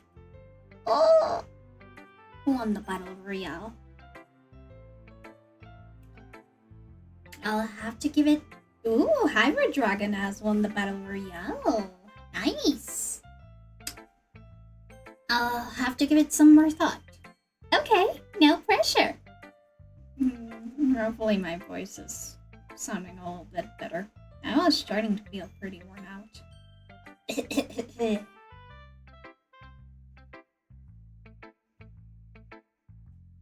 But whatever you do, I'm sure it'll turn out great. It will also make me happy to see. Anyway, let's take a look at today's poem. Sure. I'll let Monica take the poem I'm holding in my hands. It's kind of funny. How so? No, not the poem. I mean, it's funny how your poems and Sayuri's poem have been getting more and more similar to each other every day. I'm surprised you're so in sync with her. Then again, you've been spending a lot of time together lately, haven't you? I guess you could say that. Yeah. Although we kind of grew up as best friends, I haven't been seeing her as much of her this past year. But since I joined the club, we've been spending a lot of time together again. I see. That reminds me about how Sayuri's been a little bit off today. Yeah, did she tell you something? Well, Ghost, you haven't been flirting with her, have you? Of course not. Wink. I've been treating her like I always do. Wink. Alright. Just making sure. I know how much you care about her. It would be terrible if something bad happened to her, so keep an eye on her. A very close eye. A very, very close eye on her. Sayuri's been acting so much happier ever since you joined the club. What could have ever happened all of a sudden? Well, never mind. This really isn't the time to be talking about this. Anyway, I'll share my poem with you now, alright? Alright. The Lady Who Knows Everything. An old tale tells of a lady who wanders earth. The lady who knows everything. A beautiful lady who has found every answer, all meaning, all purpose, and all that was ever so. And here I am, a feather, lost adrift the sky, victim of the currents of the wind. Day after day, I search. I search with little hope, knowing legends don't exist. But when all else has failed me, when all others have turned away, the legend is all that remains. The last dim star glimmering in the twilight sky. Until one day, the wind ceases to blow. I fall. And I fall and fall and fall even more. Gentle as a feather, a dry quill, expressionless. But a hand catches me between the thumb and forefinger, the hand of a beautiful lady. I look at her eyes and find no end to her gaze. The lady who knows everything knows what I am thinking. Before I can speak, she responds in a hollow voice. I have found every answer, all of which amount to nothing. There is no meaning, there is no purpose, and we seek only the impossible. I am not your legend. Your legend does not exist. And with a breath, she blows me back afloat, and I pick up a gust of wind. Oh! You know, I feel like learning and looking for answers are the sorts of things that give life meaning. Not to get too philosophical or anything.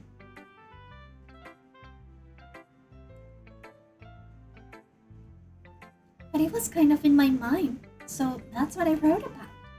I see.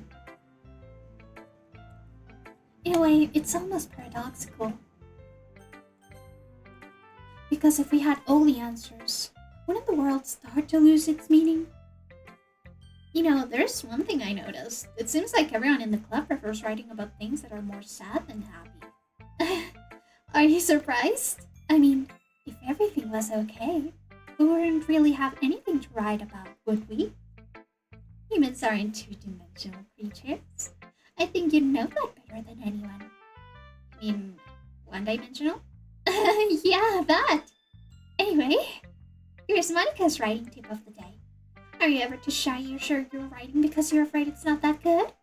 It can really be disheartening to get a lukewarm response to something you put so much into. But if you find other people who enjoy writing, then sharing becomes a lot easier. Because instead of just telling you that your writing is good, or okay, or bad, I want to focus more on everything that went into it and the things you can work on.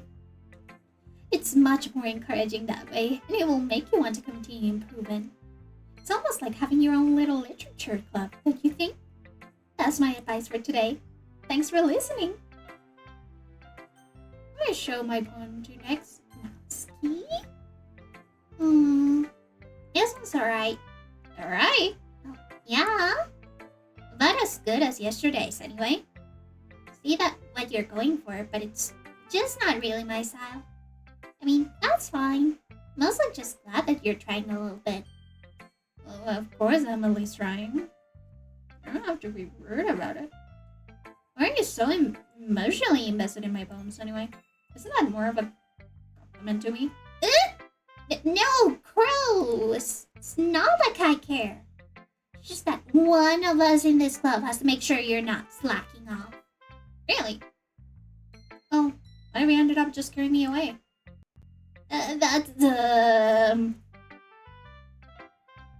It's not like you'd actually do that.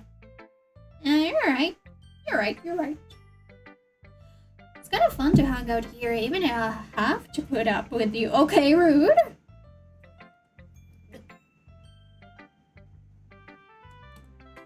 Natsuki's elbow connects with my stomach, as it should. Oh? Maybe I wouldn't mind scaring you away after all. I was just joking. Oh, I know. Don't worry, I was too. What the hell do you call that a joke? Hey, you started it. That seriously hurt. Oh, maybe it was funny to her. Because that's kind of the point. I should really just watch my mouth around Natsuki. Anyway, Natsuki holds her poem out to me like nothing ever happened. I'll be your beach. Your mind is so full of troubles and fears that diminish your wonder over the years. But today I have a special place, a beach for us to go. A shore reaching beyond your sight, a sea that sparkles with brilliant light. The walls in your mind will melt away before the sunny glow. I'll be the beach that washes your memories away.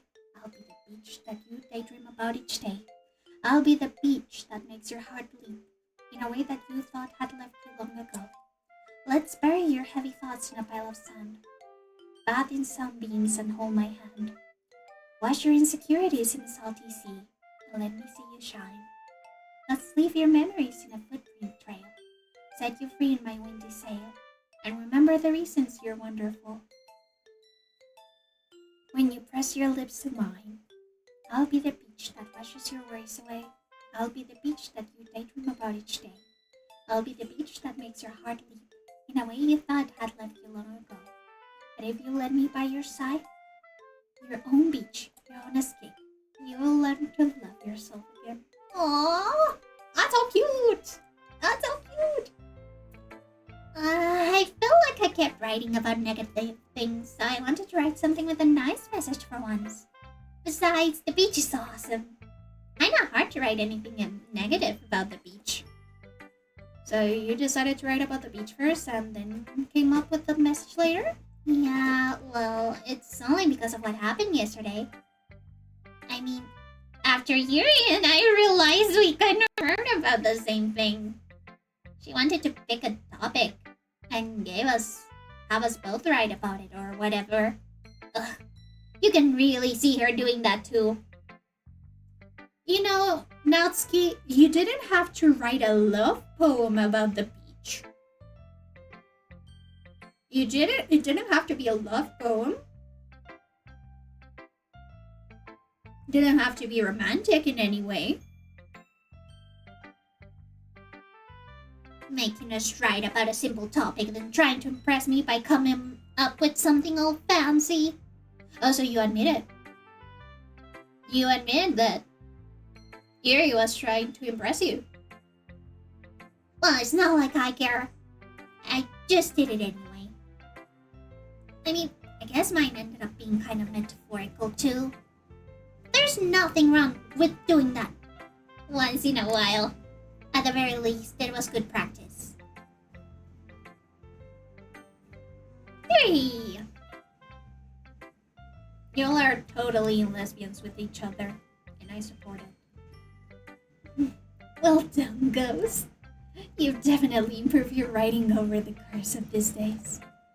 Has my advice been helpful to you? Yeah, definitely. I'm glad. Sharing our writing like this, it's a lot more fun and rewarding than I anticipated. I need to remember to thank Monica. I think we all felt a little awkward at first. Now it seems like everyone is enjoying sharing their writing and seeing what others are seeing. I guess I can't really disagree. I was afraid this whole thing would be a chore. It's a great way for me to spend some personal time with all the girls in the club. Blech. It's been fun getting to know everyone on their writing. Oh my gosh. MC, I hate you so much. And I guess doing some writing myself.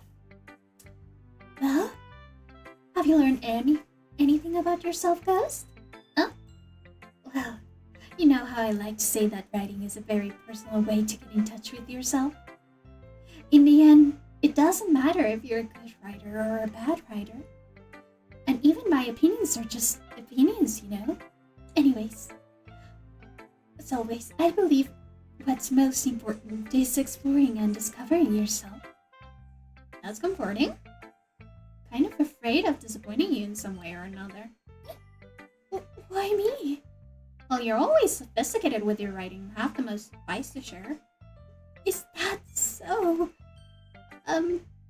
Yuri thinks for a good minute. That must be terrible. Eh?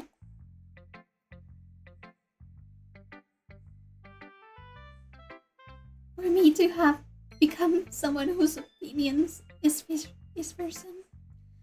Oh my god, love me. Yuri, it's not as bad as you're making it sound in your head.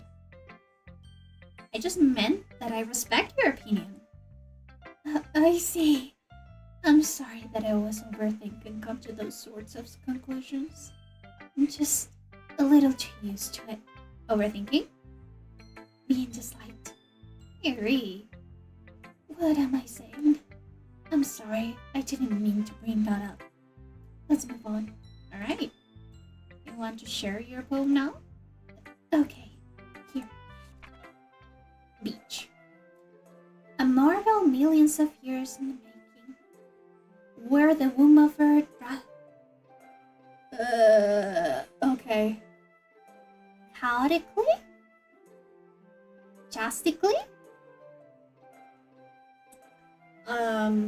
Okay. Not the best font choice, but I'll try. A marvel millions of years in the making, where the womb of earth chaotically meets the surface, under a clean blue sky, an expansive bliss, but beneath gray, rolling clouds, an endless enigma. The easiest world to get lost in is one where everything can be found. One can only build a sandcastle where the sand is wet, but where the sand is wet, the tide comes. Will it gently lick at your foundations until you give in? Or will a sudden wave send you crashing down in the blink of an eye? Either way, the outcome is the same, yet we still build sandcastles. I stand where the foam wraps around my ankles, where my toes squish into the sand. The salty air is therapeutic, the breeze is gentle yet powerful. I sink my toes into the ultimate boundary line, tempted by the foamy tendrils. I am back, and I abandon my peace to erode at the shore. Drift onward, I return to earth forevermore. Forevermore. Like that poem from Edgar Allan Poe. I'm aware the beach is kind of an inane thing to write about, but I did my best to take a metaphorical approach to it. Yeah, Natsuki already told me about it. She did? She didn't say anything weird, did she? just wanted us to write about the same topic again. I suppose to better compare the differences in our writing styles or thought processes. But anyway, it was her idea. Knowing her, it's no surprise that she'd want to do something like that. She probably just wants to show off. Do you want to show off, Yuri? Seems like you two want to show off to each other. It's not like I have a particular interest in her writing style. I just wonder with her request. But, well, I suppose it's not so bad to write about something simple on occasion. It can be refreshing, you know. It's good for me to count my thoughts once in a while. Yeah, I think I agree. Thanks for sharing. They're so lesbians with each other. Okay, you three. We're all done sharing poems, right? Why don't we start figuring out? Hold on a second. Is it just me, or did you say something strange just now? Huh? Something did sound a bit unusual. That's right. You deviated from your usual catchphrase when addressing the club. Catchphrase?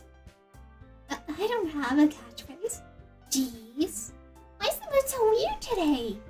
Look, even Yuri isn't immune to it.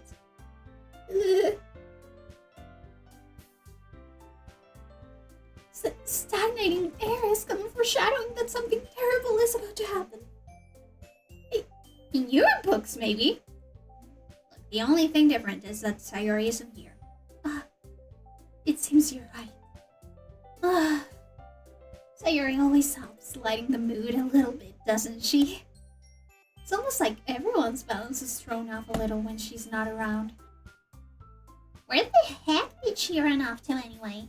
I thought she just went to pee. Natsuki, please show some decency. Oh, come on. She actually wasn't feeling too well and went home early. Is that so?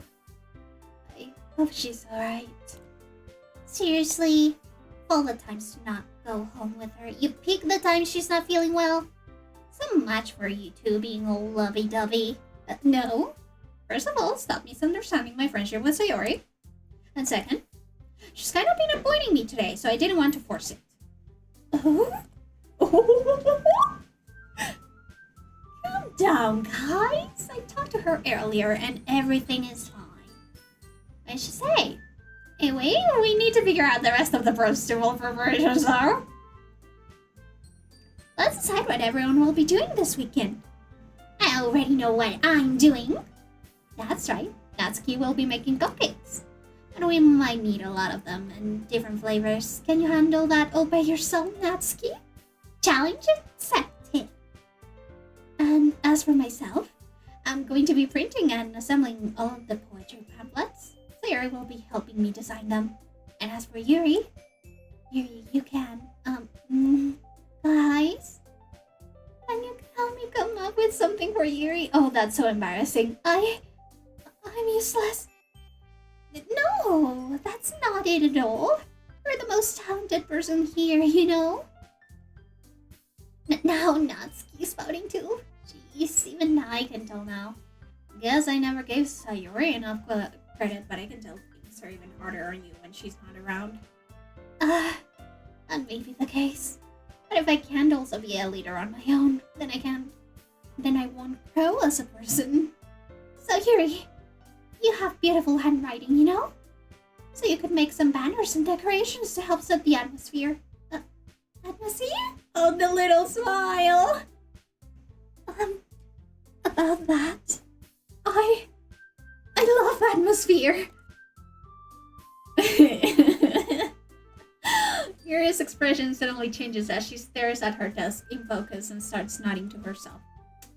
Man, I sure do love this wholesome and cute dating simulator where nothing bad ever happens. Your mind is already racing, I see. That's great. You'll be wonderful help, Yuri.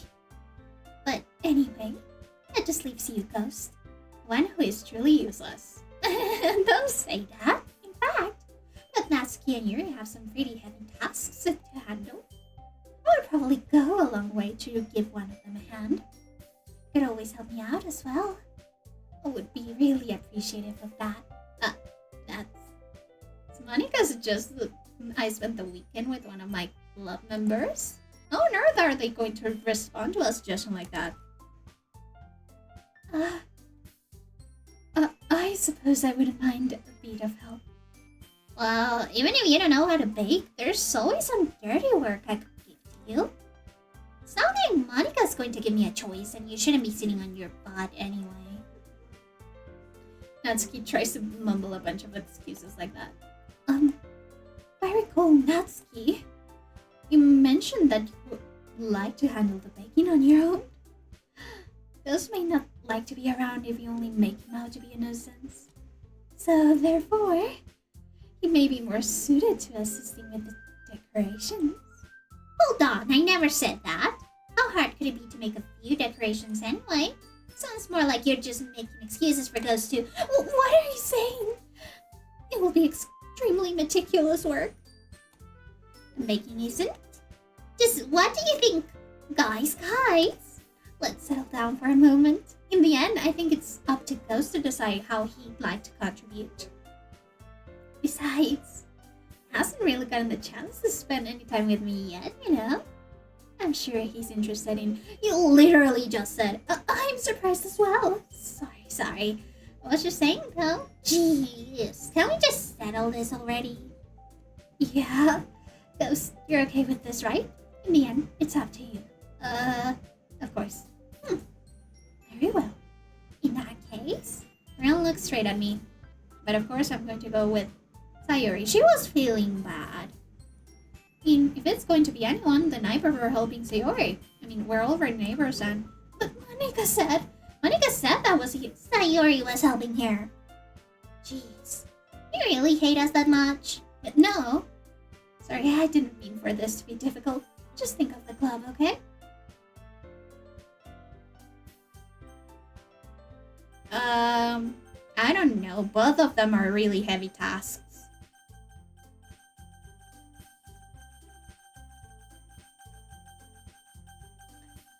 De Tin, Marín, de Doping, Hue, Cucarama, Títere, fue este marrano cochino, fue anillo, pulsera, tú sales, te quedas así, por siempre quedarás tú. Well, baking sounds like it could be fun. And you guys made it sound like a lot of work, so it could probably use 2 people. Don't worry. Baking is a ton of fun. You'll definitely agree. Huh? Just a minute ago you were saying that. That's because... Never mind, okay? Well, anyway... You'll be fine by yourself, right, Yuri? Of course. I'm used to it after all. Oh, that's good. Even though Yuri is being a lot dramatic, it's a little hard not to feel bad. So, that's everything, right? Anything else we need to talk about? No, I think that's it. Are you guys excited? Yes! Everything except the performance is gonna be awesome. I don't think that really counts. What about you, Ghost? Me? I guess you could say I'm interested to see how it'll come out. That's good enough for me. What about you, Yuri? Yuri? She's still sulking. Natsuki starts pouting too. It's not... I mean, it's not that big of a deal or anything. Well, it might not be just that. Yuri might just be feeling a little underappreciated in general. Having to come up with something for her to do and then nobody offering to help. That doesn't mean... Natsuki glances back and forth between everyone with a worried expression. Look! Natsuki goes over and puts her hands down on Yuri's shoulders. Yuri, you really are the most talented one here. And you're going to help make the event a lot more fun and welcoming. I mean, the cupcakes would probably help a lot too. You're gonna make the atmosphere special. That'll be really important for the way that people feel around during the performances. So, you need to stop being dumb and give yourself a little more credit. Natsuki releases her hands and turns around to face the other direction. You didn't really mean that, did you? Not really, but... Yuri isn't the only one surprised. Monica and I are also taken aback by Natsuki's words. Natsuki of all people to be saying such encouraging things, but I began to understand. Natsuki was trying to sound like Sayori. Even if it didn't work out perfectly, I can tell that she tried to say something Sayori would say at a time like this. Because Sayori helps everyone smile and feel good about themselves. I'm sorry for being dumb. I'm going to do my best. And all of us are going to make it really great event. Yeah. I hope to see everyone do their best. But with that, there's nothing more for today. So I guess it's time for us to head out. Okay, but I'm staying here a bit longer. I barely got to do any reading today, so fair enough, there's nothing wrong with that. Everyone packs up their things. I start to follow Monica and Yuri out the door as they chat between each other. Where are you going? Still need to figure out our plans for this weekend. You literally would have gotten home and realized that you didn't even have a way to contact me. Oh, that's true. I have no idea how that slipped my mind. Jeez, good thing I stopped you. I'm giving you my number, okay? You better not make it weird or anything. Would I do that?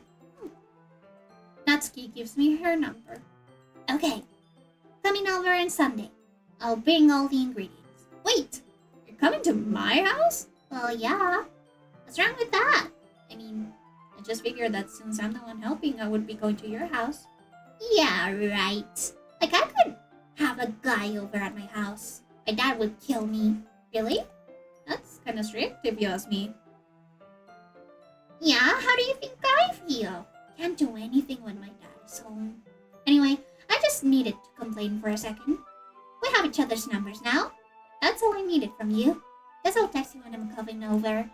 Right, fine by me. Yeah. I'm really gonna show you why I love baking so much. So you'd better look forward to it. Oh? Didn't you say you were just going to give me the third work? Well, I was just saying that. It's not like I could act like in front of everyone. That I was looking forward to this. Wait, really? Well, kind of. Just because I never got to bake with someone else before. That's all it is, so.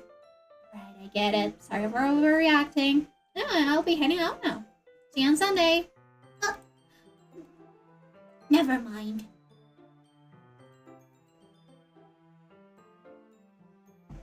I can't believe this. Natsuki is going to be coming to my house on Sunday. Even though I would have preferred to do this with Sayori. My anxiety still shoots through the roof. I guess I've gotten pretty used to handling her at this point. And who knows what might end up happening when we're outside of school. She even told me she was looking forward to it. I shake my head. Why do I feel nervous that Sayori finds out about this? It's like we feel that way about each other. Oh my god, dude. Dumbest protagonist alive ever. Besides, like Monica said, this is about the club. I have nothing to worry about. If I just go with it, then I'll have a good time. So stupid. So stupid. I hate this MC. I hate him. I hate him. I hate him. It's already Sunday. I'm getting increasingly anxious about Natsuki's upcoming visit. I keep telling myself there's no reason to be nervous, but it doesn't help much. I wonder if she'll act any different when it's just the two of us. Meanwhile, she's been texting me a lot. We sent each other one after exchanging numbers to double check, but it turned into conversation. She's almost a different personality on the phone, using tons of emoji and cute language. Well, she likes that stuff, doesn't she? She also really likes complaining about things, but I kind of saw that one coming.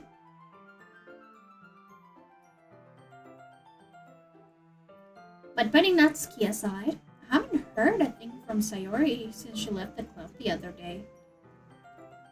It's not like we text each other often, all the time or anything. But I've been worrying about her in the back of my mind. Between what Sayori said and what Monica said, is it really okay for me to put Sayori's feeling aside when she might need me? I decide to visit Sayori before Natsuki comes over. Rather than ask her, I simply tell her I'm coming over, much like we've done in the past. Once I reach Sayori's house, I knock on the door before entering it myself. Again, we used to play so often that we've made it a habit of simply entering each other's houses like we were a family. The house is quiet. Sayuri isn't anywhere on the first floor, so I assume she's up in her room. It's already strange of her not to run out and greet me. I head up to her bedroom, where I finally find her. Sayuri? Hi, Ghost. Sit down in your room. Sayuri forces a smile, but it's easy to tell that it's different. Ooh, we've got a ripped calendar. There's a minute of silence between us. You haven't come over like this in a long time, have you? I guess you're right. Has been a long time. Not much has really changed, has it? Sayuri's room isn't as messy as it's always been. Also recognize the same stuffed animals and wall decoration that she's had for years now. You came over more often, it wouldn't be such a mess. That's because I end up cleaning it for you. How come you suddenly wanted to come over today? Are you supposed to be seeing Natsuki today? Yeah, but... Wait, how do you know that? Sayuri had already left by the time we decided that last meeting. Marika told me. It's only natural for her to keep me informed about festival preparations, right? That's true. But what about you? Are you going to be helping Monica today? Of course! I'm just helping her online. I didn't plan to meet up or anything. So it's just me and Natsuki then. Yep. There's more silence between us. Sayuri stares in a random direction. Everything about her behavior is really uncharacteristic. Finally get to the point. I just wanted to see how you were doing. After you left on Friday. When something's wrong, you can't hide it from me. I know you too well. So, Sayuri smiles, shaking her head. That's no good, Ghost. Huh? Why can't it just feel like it's always been? This is all my fault. I didn't get so weak and accidentally express my feelings. I didn't make that stupid mistake. And you wouldn't have been worried about me at all. You wouldn't have come here. You wouldn't have even been thinking about me right now. This is just my punishment, isn't it? Getting punished for being so selfish. I think that's why the world decided to have you come over today. It just wants to torture me. Oh, Sayuri! No! Poor Sayuri! Don't be sad, Sayuri! You're literally the best girl. Sayuri! Grab Sayuri by the shoulders. What on earth are you saying? Are you listening to yourself right now? I know something happened to you. There's no other explanation for you to be like this. So tell me already! Until I know, I won't be able to stop thinking about it. Sayuri gives me an empty smile. You really put me in a trap, Ghost. But you're wrong. Nothing happened to me. I've always been like this. You're just seeing it for the first time. Seeing what? What are you talking about, Sayuri? You're really just going to make me say it, aren't you, Ghost? Guess I have no choice this time. The thing is, I've had really bad depression my whole life. You know that? Why do you think I'm late to school every day? Because most days I can't even find a reason to get out of bed. What reason is there to do anything when I fully know how worthless I am? Why go to school? Why eat? Why make friends? Why make other people put their energy and caring to waste by having them spend it on me? That's what it feels like. And that's why I just want to make everyone happy. Without everyone worrying about me. I'm in shock. I can't even figure out how to respond. How is it possible that Sayuri kept this from me the entire time that I've known her? Did she really want so badly for me to just not think about her? Why, Sayuri? What? Why is it that you've never told me about this? And why aren't you taking your Lexapro, girl? It almost feels like I've been betrayed as your close friend. Because if I knew, I would have done everything I could to support you. Even if there's only so much that I could do. I would have tried a little bit harder to make every day a little better for you. That's why I'm your friend. All you had to do was help me. You don't understand at all, Ghost. Why do you think I didn't tell you? Because if I told you, then you would have to waste effort caring about me instead of doing important things. I don't want to be cared about. It's bittersweet when people try to care about me. It's nice sometimes, but it also feels like a bad big song against my head. That's why I wanted so badly for you to make friends with everyone else. Helping everyone be happy together is the best thing for me. But then, I discovered something else too. Seeing you make friends and get closer with everyone in the club feels like a spear going through my heart. So that's why. I decided the world just wants to torture me. Every path leads to nothing but hurt. You're right that I don't understand. Oh god, I need water. I don't understand your feelings at all, Sayuri. But I don't need to understand. Whatever it takes for me to help you stop hurting, that's what I'll do. No, Ghost. There's nothing. Nothing at all. The only thing that could have ever helped is if everything could be like it always was. But I was selfish. Finally showed you what a horrible person I am. Tears streaked down Sayuri's face. I made you join the literature club because I was selfish. I was punished by my heart hurting me in a way that I couldn't understand. And now you came here and I made you hurt too. I'm so weak and selfish. That's all I am. That's why I'm going to accept these punishments. Because I deserve every last one. Without thinking, I once again grabbed Sayuri's shoulders. This time I pull her into a tight embrace. Ghost. Sayuri, I don't care if you feel selfish. I'm really happy that you convinced me to join the club. Seeing you every day makes it worthwhile enough. If I make friends with everyone else, then that's just a bonus. But please never underestimate how much I care about you. I would never have it any other way.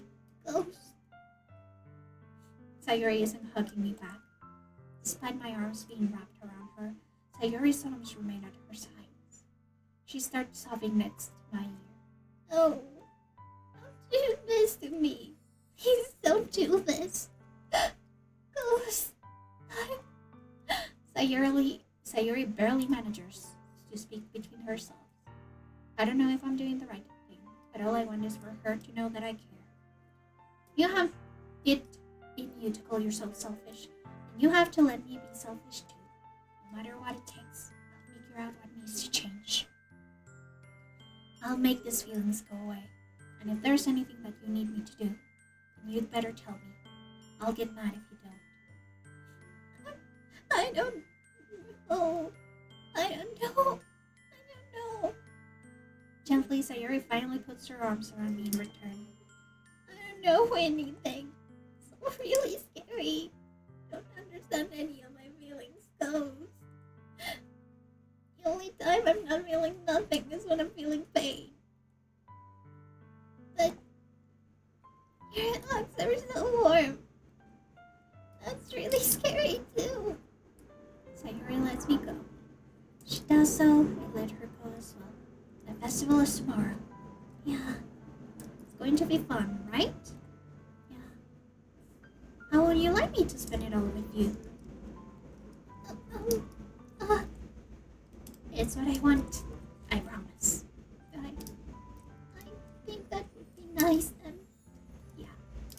Sayuri wipes her eyes. If I could spend the whole day here, I would. All days, this has to be the one where I have other plans.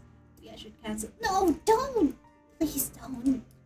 You did that, then and I really wouldn't forgive you. But it's almost time for Natsuki to meet me at my house. Why don't you come over with us? Very least, you want to come along and help out? It would be fun. To my surprise, Sayori shakes her head. I'm sorry. I don't know if that would be very good for me today. Understand, right? It's kind of hard for me to fully understand. But I'm trying my hardest. It's okay.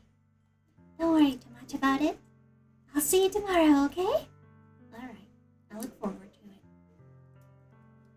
I say goodbye to Sayori and exit her house. On the way home, I find myself still feeling uneasy. But it's hard for me to keep thinking about it when Natsuki's about to come over. I think Sayori is right. Shouldn't be worrying too much, and we're definitely going to have a great time tomorrow. Rita, what are you doing? Rita, come on, get off. Look. Ah! Should just focus on what's ahead of me. Sorry about Rita. I spent only a few minutes back at home anxiously awaiting Natsuki's arrival. Before I know it, she texts me to let me know she's outside the front door. Without delay, I opened the front door to let her in. So, hey. I don't know what I was expecting, but seeing Natsuki in something other than her school uniform totally threw me off. Seeing her in such cute clothes makes the uniform seem totally unfitting in comparison. Jeez, don't make it feel so awkward already. It's gonna be a long afternoon, so don't be weird just because you're not used to seeing me outside of school. Anyway, I'm coming in. See, you brought a lot of stuff. Natsuki's carrying a large bag that's probably full of baking supplies. Well, I didn't want to come all this way to find out that your kitchen isn't equipped for the job. You bought everything I asked you to, right? Yep, I did. Yesterday, Natsuki asked me to buy a bunch of ingredients, if I didn't already have them at home. Good. But I could count on you to do your part. Well, of course. I'm surprised to hear Natsuki suddenly say that, rather than something snarky like she usually does. Could it be that she's a little different outside of school after all? Anyway, let's go to the kitchen. What? You're not even going to offer to take this heavy bag from me? Where's this hospitality ghost?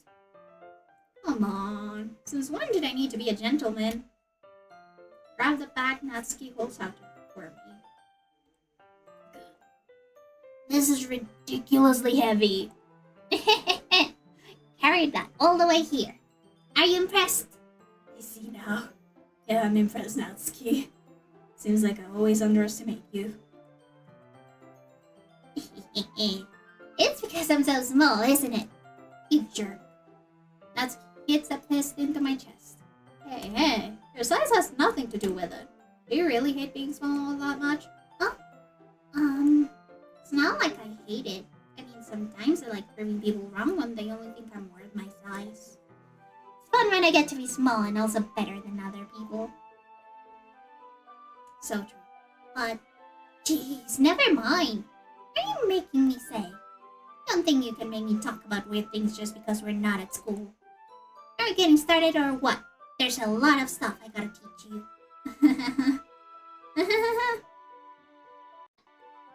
It's a little bit more like you. You're more fun when you just speak your mind like that. Hey!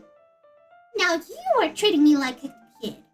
I was just trying to be a little nicer to you, you know? Just because I don't have a mature and sexy figure like Yuri doesn't mean you should treat me like, okay, so you think that Yuri's figure is mature and sexy. Duly noted. Natsuki catches her words and her face turns red. It's okay. Forget it! I didn't say anything! I should apologize. Oh, appreciate that you were trying to be nicer. Should have been a little more considerate too. But also, if that's what you're thinking, then you should know that there are tons of guys who are into body types like yours.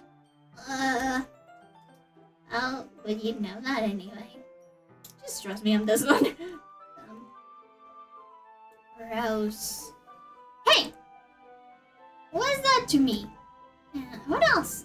Man. Let's just get started already. You get all sore when girls call you gross. Finally found your weakness, Ghost. Natsuki smiles deviously. Please spare me. Well, if Natsuki decides to do genre insults like that, there's no way I'm not fighting back. But she's satisfied enough for now. Finally starting to pull things out of her bag so we can get started. Before long, the whole kitchen is a mess.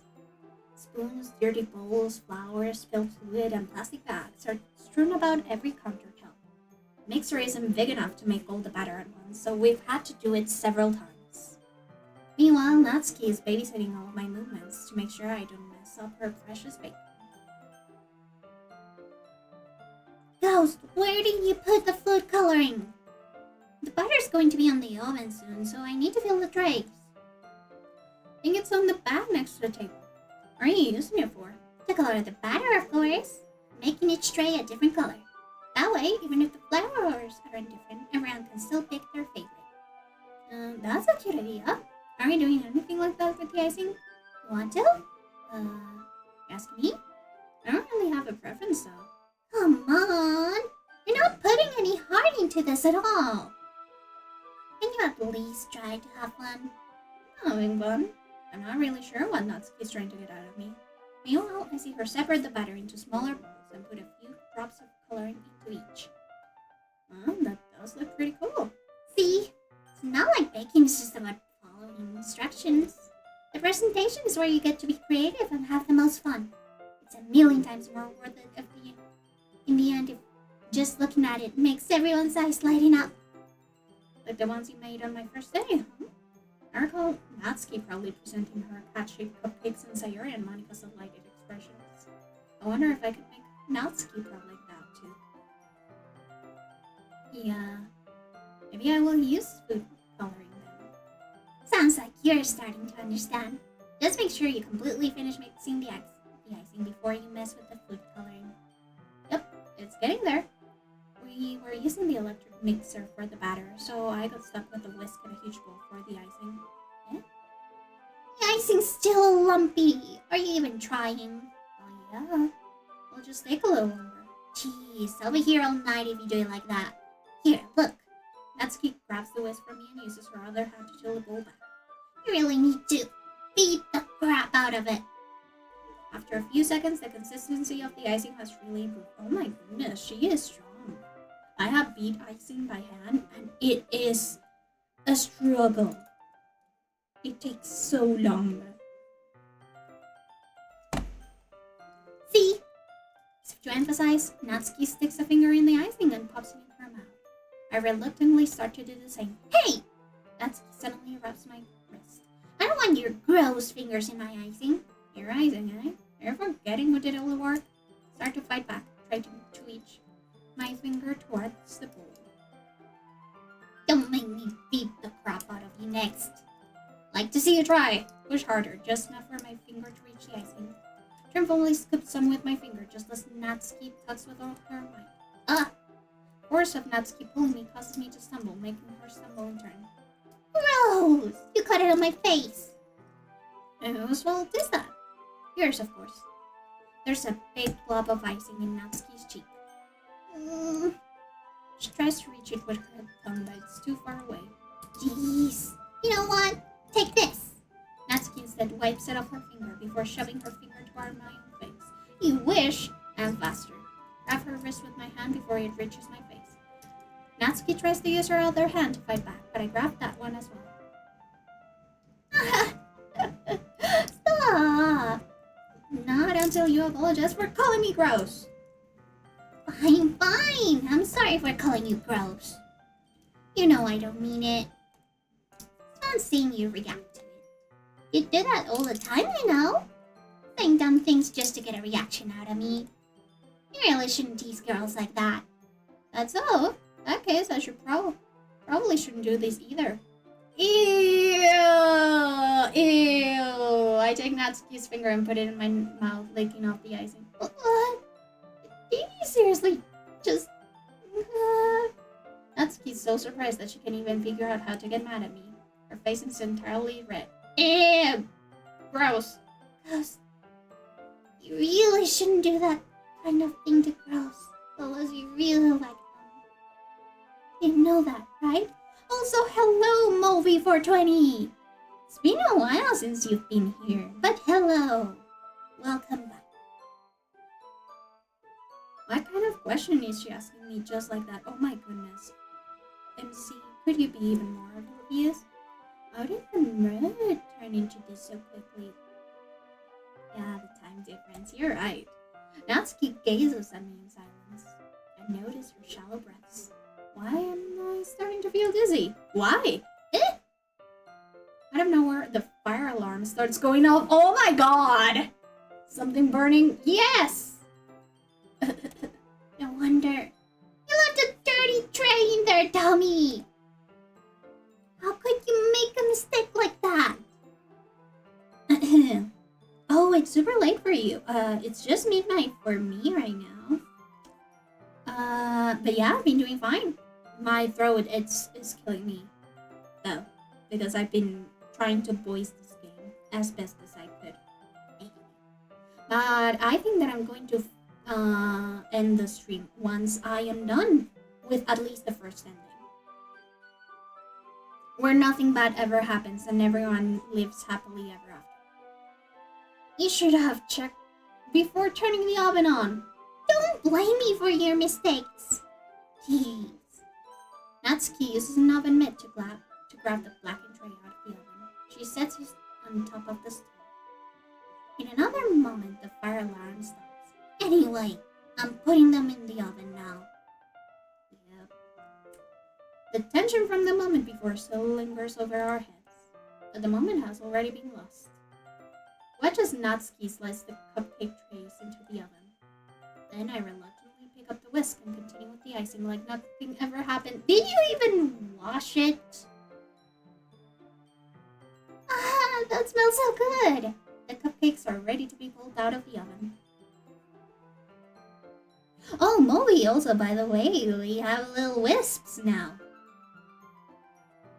You can customize their appearance from either the channel on Twitch if you're on desktop, or you can just do !wisp on the chat to get the stream avatars link if you're on mobile. The cupcakes are ready to be pulled out of the oven. As soon as Natsuki opens the oven door, a blast of sweet-smelling warm air fills the room. Look at how cute they all look! She proudly shows off the different colored cupcakes in each of the trays. They'll look even better once we add the icing. Not like you'll need to tell me that. I brought decorating stuff, so I hope you can get creative. Here, scoop the icing into these bags. Have these nozzles that will make it look nice and fluffy. This one can even make flowers. We probably shouldn't be using it this time though. What's this one for? Pick up one of the nozzles that has a much thinner tip than the others. That one's really thin, so you can use it to mix stripes or other patterns. But you can also use it to write stuff on that cake. Like happy birthday or whatever. Huh, I see. That gave me an idea actually. Huh? Well, it's a literature event, right? We could make it more literature themed by writing a different word on each of the cupcakes. It would be fun to see people choose their cupcake based on a word they like. I was kind of expecting you to say something really stupid. But that's actually a really cute idea, so... Maybe I'm getting it from you. What's that supposed to mean? I'm not cute. Come on. You're not at school. Nobody's judging. You can't dress and act like this and not expect me to think you're cute. Well... Natsuki's voice trails off. Same with you. Can you say something? Nothing! Let's just do the icing. Natsuki picks up the base and passes the nozzles into each one of the bags. There's a lot to do, so we shouldn't be wasting time.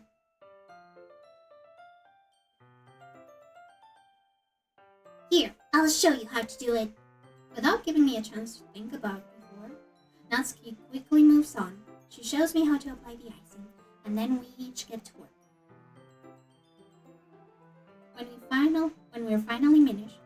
When we're finally finished, Natsuki puts them all side by side to admire our work. Look at how pretty they are together. Yeah, they are, aren't they? Oh, I wish I could have one now. Well, there's no reason you can't, right?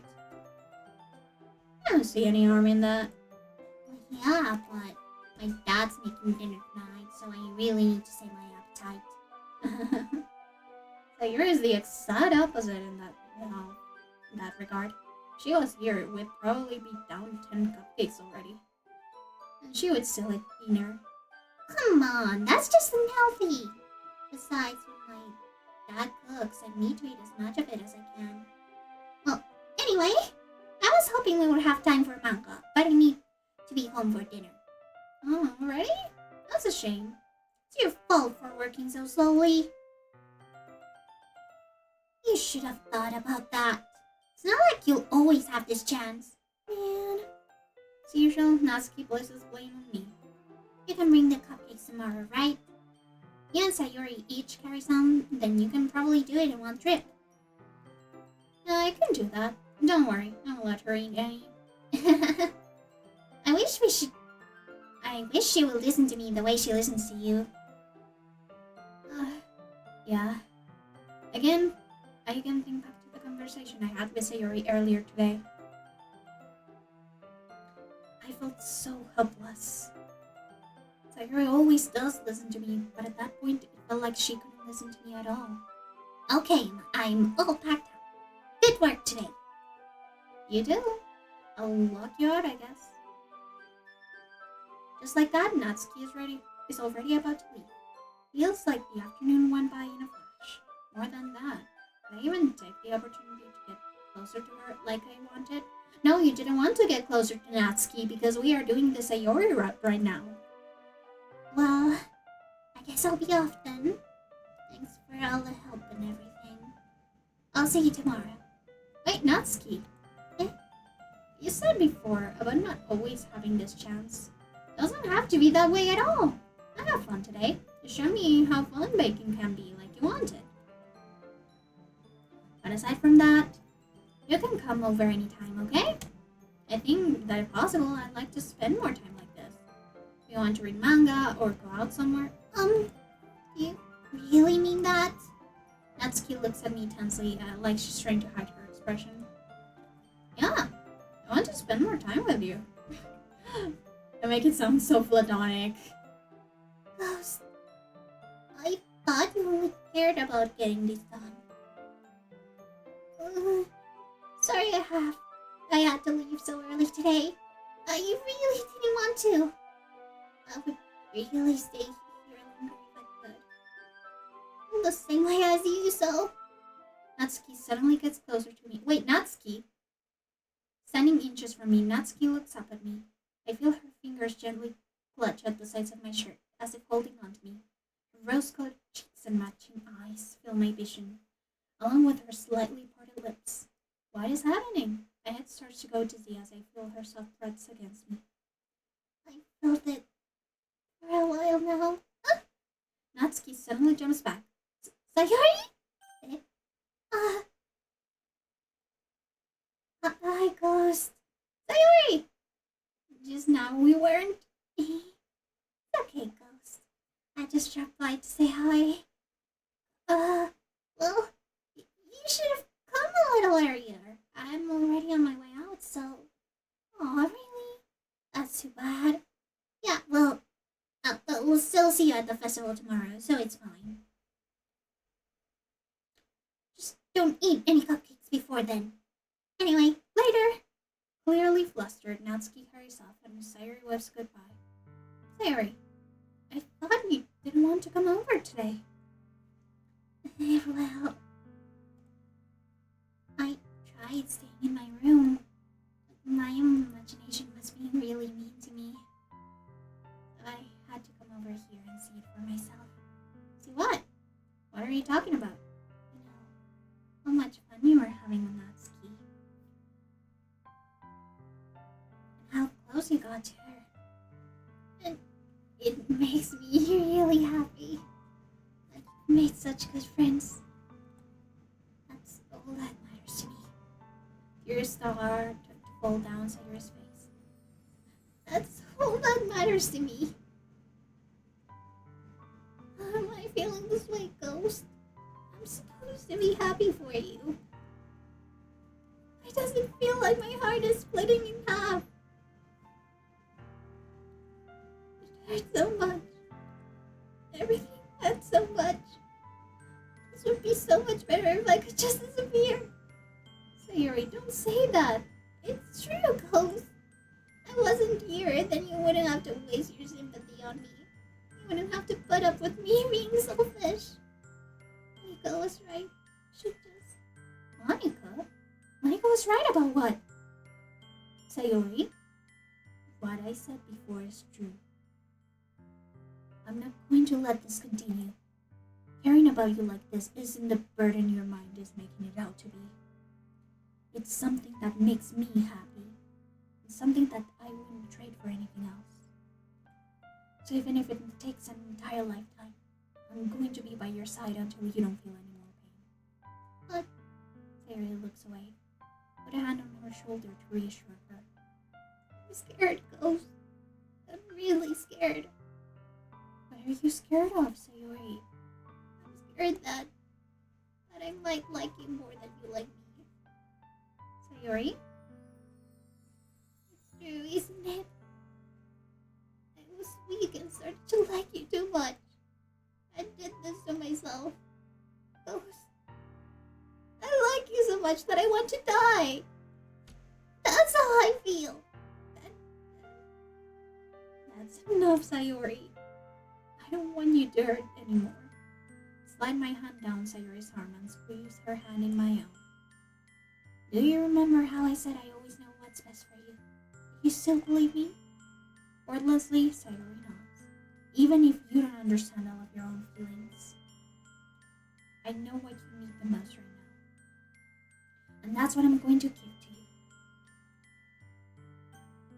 Sayuri. I mean, we can't do that to her. I love you. Those are my true feelings. So there's no way you could like me more than I like you. Should have realized it sooner. Spending time with you, with everyone at the club, making new friends, and having fun with you every day. It helped me realize that you are truly the most important person to me. Yes, lovable. That's why I'll accept any of your burdens.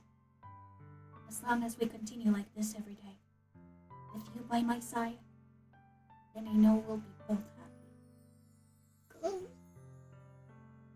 Suddenly, Sayuri wraps her arms tightly around me. Ghost. Is this really okay? I hold Sayuri in my arms and never pull her closer. You'll never have to let go of me again. I love you, Ghost. I want to be with you forever. Me too. Sayuri. While Sayuri's grips around me, we can all hold it. What is this? Sayuri? Supposed to be happy right now.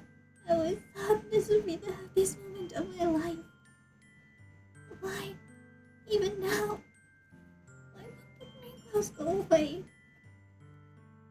Not going away at all, Ghost. It's okay, Sayuri. It might take some time for things to get better again. But no matter how long it takes, I'll be there every step of the way. That's all that matters to me right now.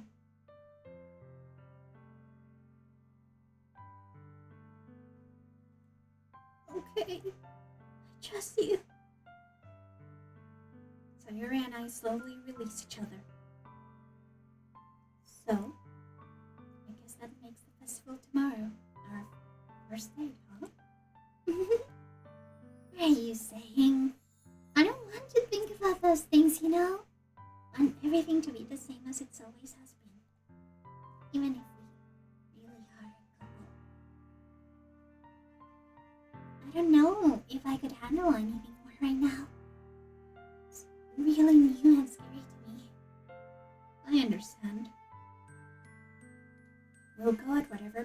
wants you best. Hey, Ghost.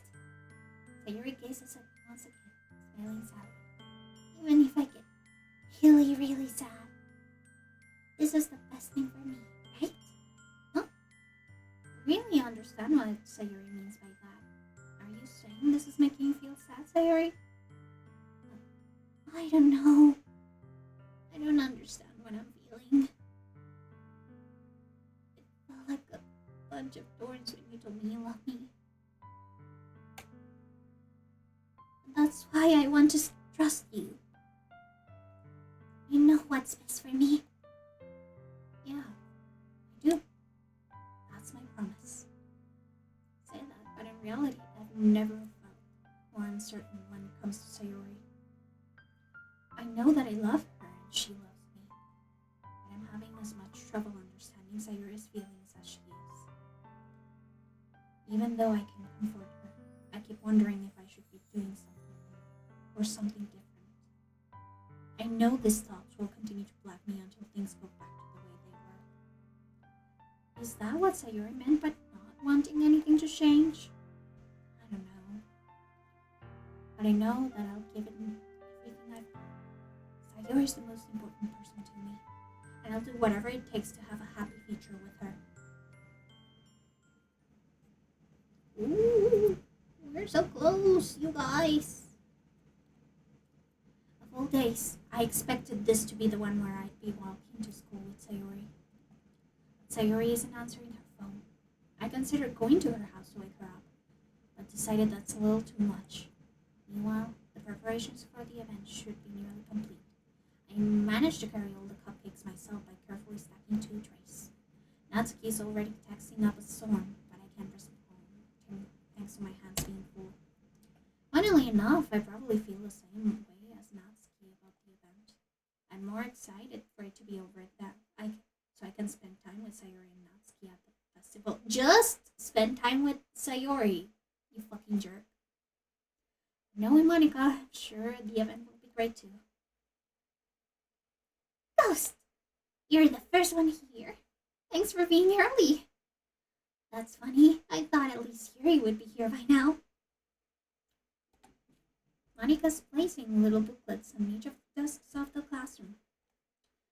They must be the ones she preferred that have all the poems we're performing. In the end, I found a random poem online that I thought Monica would like and submitted it. So that's the one I'll be performing. I'm surprised you didn't bring Sayori with you. Yeah, she overslept again. That dummy. You'd think that on days this important, she'd try a little harder. I say that, but I suddenly remember what Sayori told me yesterday. And I suddenly feel awful, knowing it's not nearly as simple for her. I only said it because it's the way I'm used to thinking, but maybe I should have gone wake her up after all. You should take a little responsibility for her, Ghost. I mean, especially after your exchange with her yesterday. Kind of left her hanging this morning, you know? Monica. Exchange? Monica, you know about that? Of course I do. I'm the club president after all. But stammer embarrassed. Did Sayuri really tell her about it that quickly? We're a couple now? I didn't especially plan on bringing it up. Ugh. With anyone yet. Jeez. You don't know the full story at all, so don't worry. I probably know a lot more than you think. Eh? Monica's being as friendly as usual, but for some reason I felt a chill down my spine after hearing that. Hey, do you want to check out the pamphlets? It came out really nice. Yeah, sure. Grab one of the pamphlets laid out on the desk. Oh yeah, they really did. Something like this would definitely help people take the club more seriously.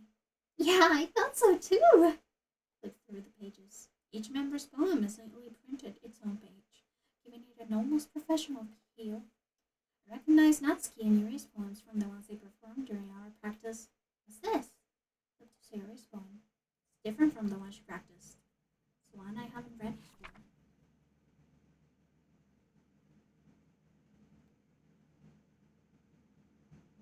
Get out of my head before I do what I know is best for you. Get out of my head before I listen to everything she said to me. Get out of my head before I show you how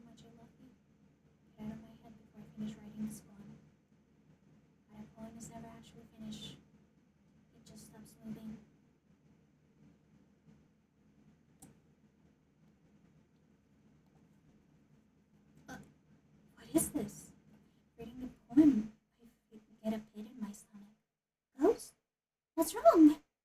Nothing. The poem feels completely different from everything else Sayuri has written. But more than that, I changed my mind. I'm going to go get Sayuri, so... Alright. Try not to take too long, okay? Quickly leave the classroom. Don't strain yourself. Monica calls out after me. Quicken my pace.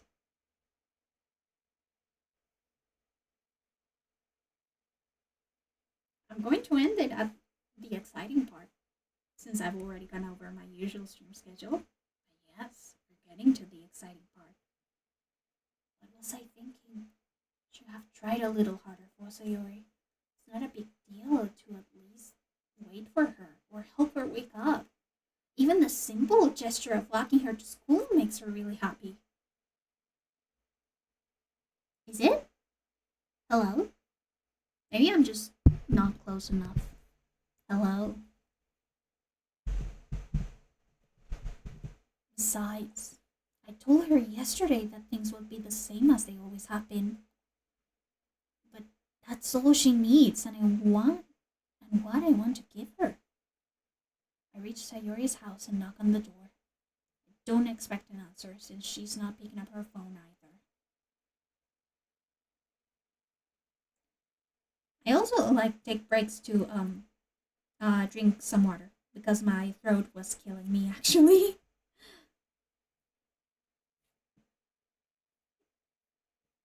Like yesterday, I opened the door and let myself in. Sayori? She really is a heavy sleeper. I swallow. Can't believe I ended up doing this after all. Waking her up in her own house. That really is something that a boyfriend would do, isn't it? In any case, it just feels right.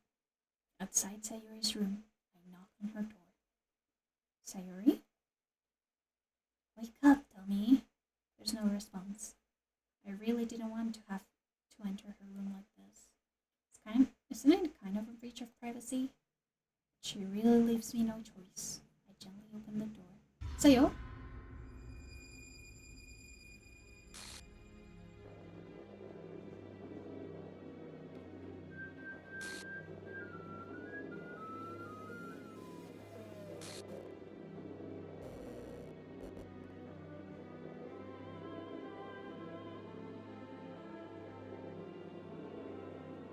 Oh, we've got more glitches this time.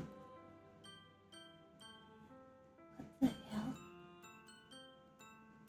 What the hell? Is this a nightmare? It has to be. This isn't real. There's no way this can be real. Sayuri wouldn't do this. Everything was normal up until a few days ago. That's why I can't believe what my eyes are showing me. I suppressed the urge to vomit. Just yesterday. Sayuri, I would be there for her. Told her I know what's best and that everything would be okay. Why? Why would she do this? How could I be so helpless? What did I do wrong? Listening to her. Shouldn't have confessed to her. That's not what Sayuri needed at all. She even told me how painful it is for others to care about her. I mean, when you have depression, the opposite also doesn't help. It's a really complicated situation. Why did I confess to her and make her feel even worse? Why was I so selfish? This is my fault. My storming thoughts keep telling me everything I could have done to prevent this. I just spent more time with her, brought her to school, and remained friends with her like it always has been. I could have prevented this. I know I could have prevented this. Screw the literature club. Screw the festival. I just lost my best friend. Someone I grew up with. She's gone forever now. Nothing I can do. Nothing I do can bring her back. Some game where I can reset and try something different. No, I had only one chance. I wasn't careful enough. Now I'll carry this guilt with me until I die. Nothing in my life is more than hers. But I still couldn't do what she needed from me. And now, I can never take it back. Never, never, never, never, never. The end. Ta-da! Oh, isn't this a wholesome game for the whole family? Okay. Well, I have already gone way over my usual schedule. I didn't think that it would take this long. But anyway, thank you so much for watching and for staying with me all the way through, if you stayed all the way through. I'll continue this game for this month and see how long it takes me to beat it. And let's see who is online, who we can rate right now.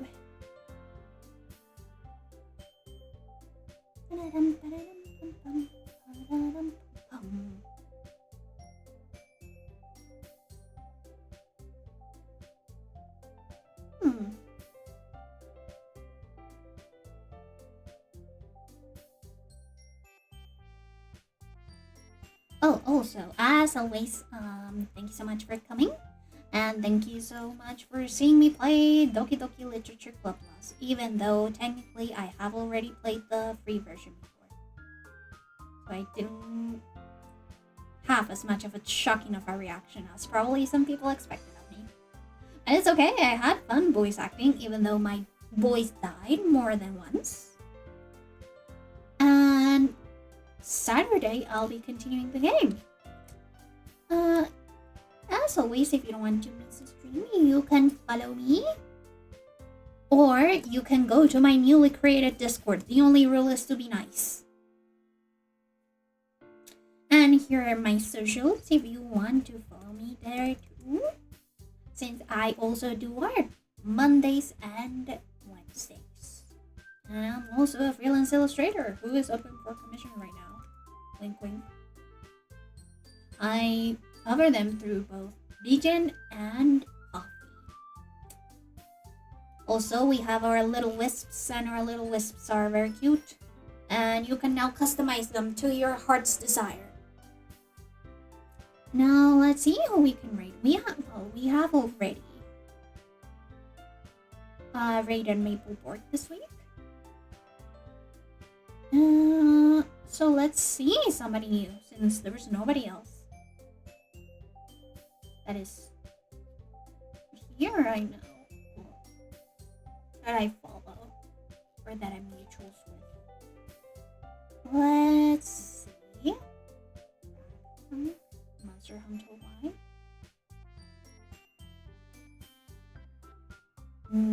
Oh, if you have somebody to recommend for a stream that I could rate, I would also be happy to hear your suggestions as always. And I can look them up. Bum, bum, ba-da-dum, bum.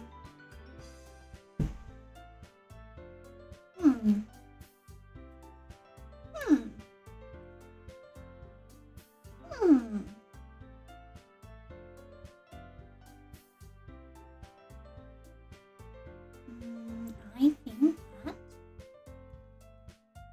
let's check someone who is also playing Doki Doki Literature Club. Only another person, and it's in Spanish. Even though I do know Spanish, I know that most of the people here don't. Let's see.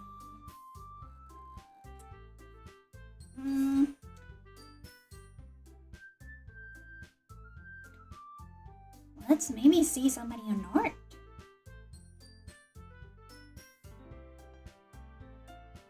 Oh, let's raid George Chungus, which is doing some animations, it seems. And we have to remind him to fill out his taxes before he ends stream. Apparently.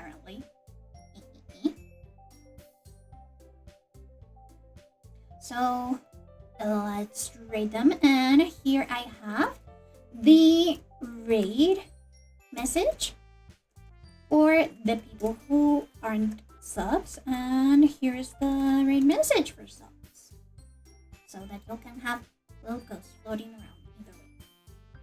And I'll be seeing you tomorrow. And thank you so much for coming. Have a nice night.